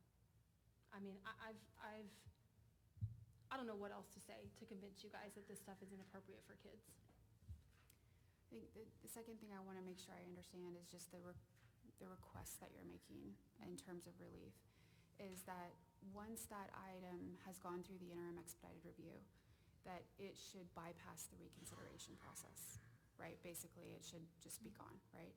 So the two things I want to clarify is that the TSLAC guidance requires us to have a reconsideration process. So I feel like your request is asking me to actually violate that law. And because the interim expedited review is only in part, and all the definitions that we discussed today are in whole, I feel like the request that you're asking of us is to violate law. So those two items I'm struggling to understand. And on the reconsideration committee, I'm not suggesting you scrap that altogether. There could be situations where somebody submits a book and asks for that expedited interim review, and the district administrator and librarian feel like that standard hasn't been met, then you put that book through the reconsideration committee process. That's what we're suggesting, not to scrap it altogether. And your second question, I'm sorry, was what? Well, the interim expedited review is only in part, which everything that we're reading today is that it needs to be in whole. So if we skip the reconsideration process and skip the review as a whole, I feel like that would be violating two tenets of the And that's administrative not, code. your policy doesn't say that, though. The policy says the administrator can find in whole or in part that it meets those definitions. That the board should consider a revision to EFB local to clarify these items.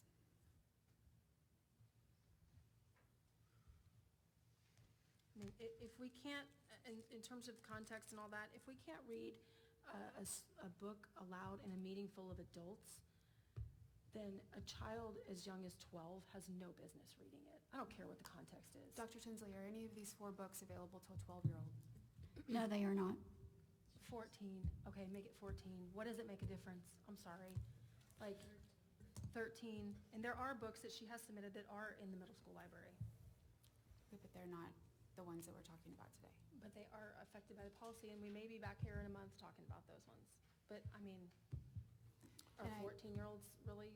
I just want to respond to that point. I'm not here to keep or remove these books. I'm here to see if the administration follows the policy that I help vote on, and that the policy is clear, that it protects parents on both sides of the viewpoint. Because we were elected by the whole of the community, not one particular viewpoint or not. And my personal opinion as being conservative or not does not actually change the fact that we serve all students. You do, absolutely, and you have a duty to protect those students from harmful material, and your policies aren't doing it. So, If there are new content questions that cover a different topic, I'd be happy to hear them. We're going through multiple iterations of the same questions. Are there any other points not made that you would like an opportunity to make at this time? The time is 11:02. The board has heard a level 3 appeal filed by Ms. Giles. The board, all right, if there are no more questions from the board, this concludes this proceeding. At this time, the board will adjourn into executive session pursuant to 551.071 of the Texas Government Code to consult with the board's legal counsel. The board will then reconvene into open session to take action, if appropriate, later in the meeting. Thank you very much for being here today, and we'll be back shortly. Becca, is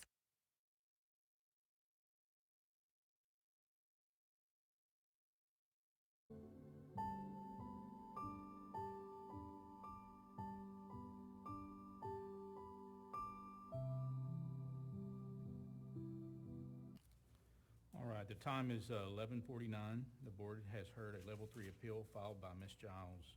The board then adjourned into executive session pursuant to section 551.071 of the Texas Government Code. Following executive session, the board has now reconvened in open session. In accordance with chapter 551 of the Texas Government Code, any action regarding this matter must be taken in open session. Do I have a motion on the level 3 appeal regarding the book Unravel Me? And I would remind the board of your obligation when you're reviewing the decision. First, you're looking at whether the district administration followed board policy EFB legal and EFB local. And then also your scope of review is not to substitute your judgment for that of the reconsideration committee, but to determine whether the substantial evidence of the was supported by the reconsideration committee's decision. And so just keeping those things in mind, again, this is not an endorsement of any viewpoint or ideology espoused in a particular view or particular book. Oh, thank you for that. All right, do I have a motion on the level 3 appeal regarding the book Unravel Me? I move that the board deny the level 3 appeal and uphold the prior decision at level 2. Second. Motion by Marvin, second by Julie. Is there any discussion on the topic? I have a few thoughts. Boards have policies, and EFB local is the policy that governs this hearing today, and it is a legal policy. Ms. Giles and the administration, both in this proceeding, admitted that they did follow the policy, that they affirmed that they did. The policy states that parents and guardians are the primary decision makers regarding their students' access to library, and we provide a convention in that policy to do so. Ms. Giles did, that option was available to Mrs. Giles, and it gave her the freedom to opt out of all 4 of these books, for which she did not. I have a concern that we have one parent trying to make a choice for all of our parents. Legally, this book was reviewed as a whole, as required by law, by a committee that also followed the policy, which is why I put that motion forward.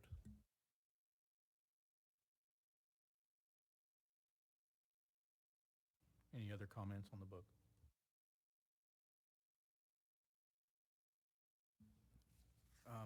I think the motion or the grievance was based on excerpts of the book and not the book as a whole. I believe that the grievance was based on the personal views of one person, and she's entitled to those beliefs. But as a board, we're not allowed to substitute our personal beliefs into this process.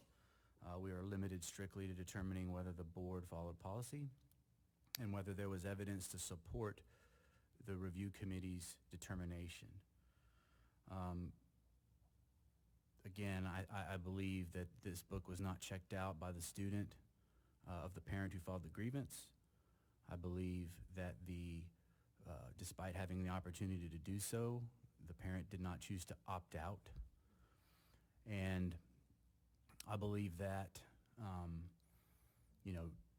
children mature at different rates in terms of, their emotional status and their ability to glean learning lessons.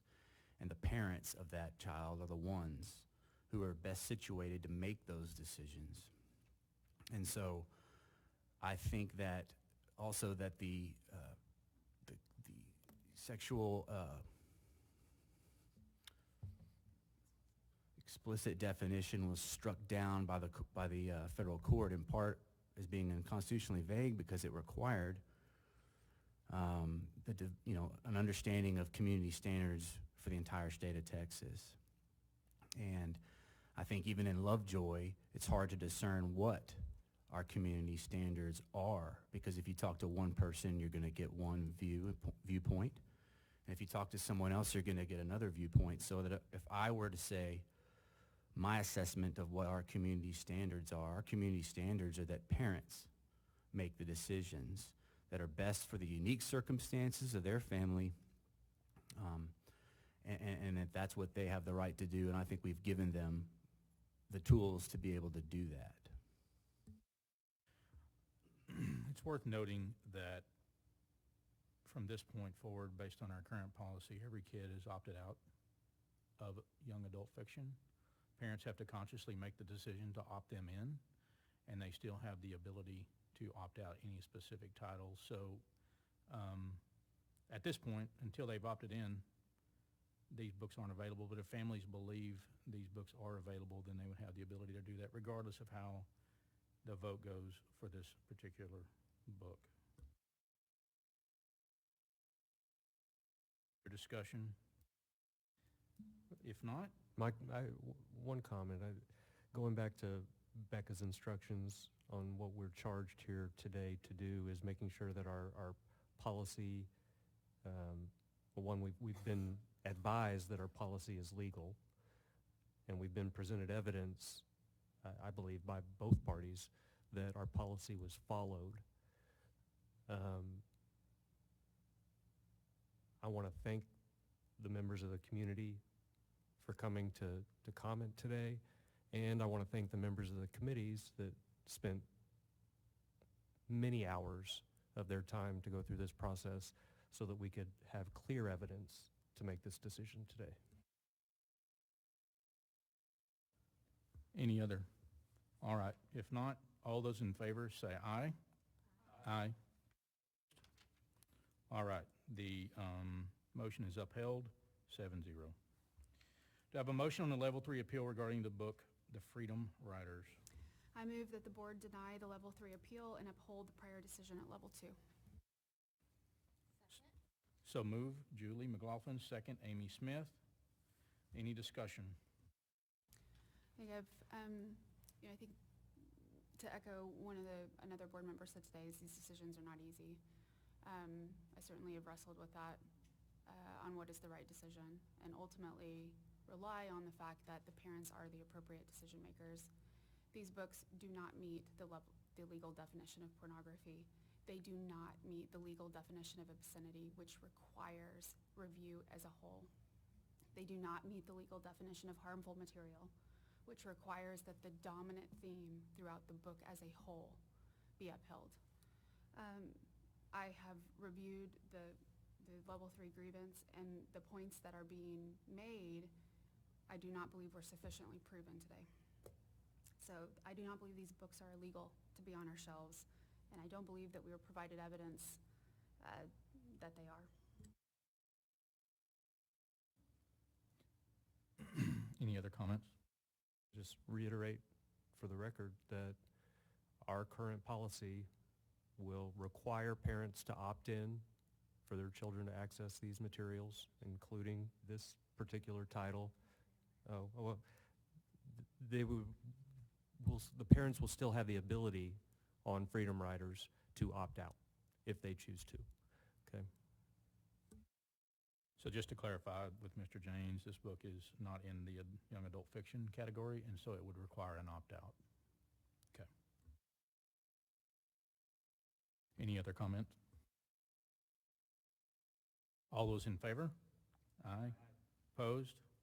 The book, relief is denied. The motion is upheld 7-0. Do I have a motion on the Level 3 appeal regarding the book Concrete Rose?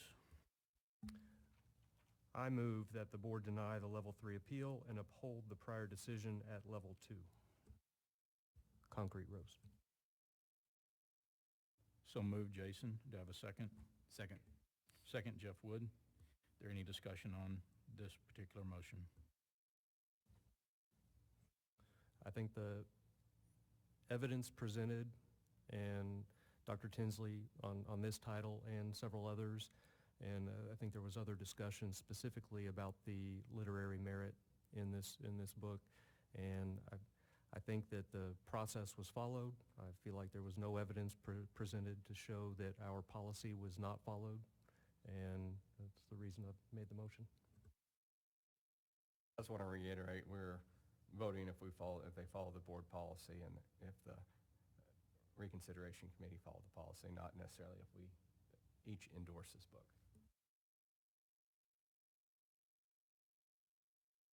All right, this is young adult fiction. Every student a parent has to opt in for this book to be available. It's not available to any student at this point. And parents still have the right to opt out if they feel it's not appropriate for their child. All right, all those in favor of keeping or denying the relief pursuant to the motion, say aye. Aye. Opposed? All right, the motion carries 7-0. Do I have a motion on the Level 3 appeal regarding the book The Poet X? I move that the board deny the Level 3 appeal and uphold the prior decision at Level 2 for The Poet X. So moved, Amy Smith. Do I have a second? Second. Second, Marvin Bobo. Is there any discussion on this motion?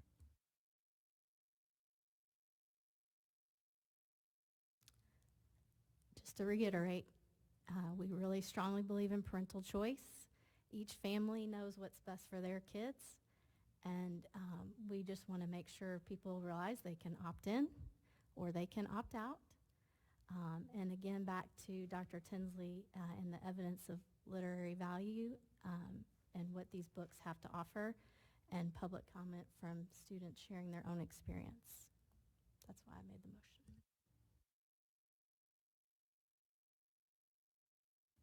Any other? Yeah, I'll just reiterate the point Julie made earlier, that specific to the Level 3 grievance, I don't believe we were presented evidence to support the grievance on this title either. And I think we have quite a bit of evidence presented to show that our policy was followed every step of the way.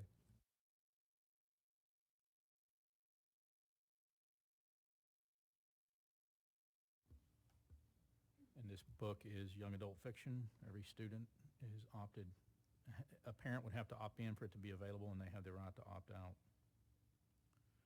All right. All those in favor of the motion as presented, say aye. Aye. Opposed? Motion carries 7-0. At this time, we'll retire to closed session to review the decisions with legal counsel. We will promptly adjourn once we return. There will be no other comments, but we will retire to closed session at this time.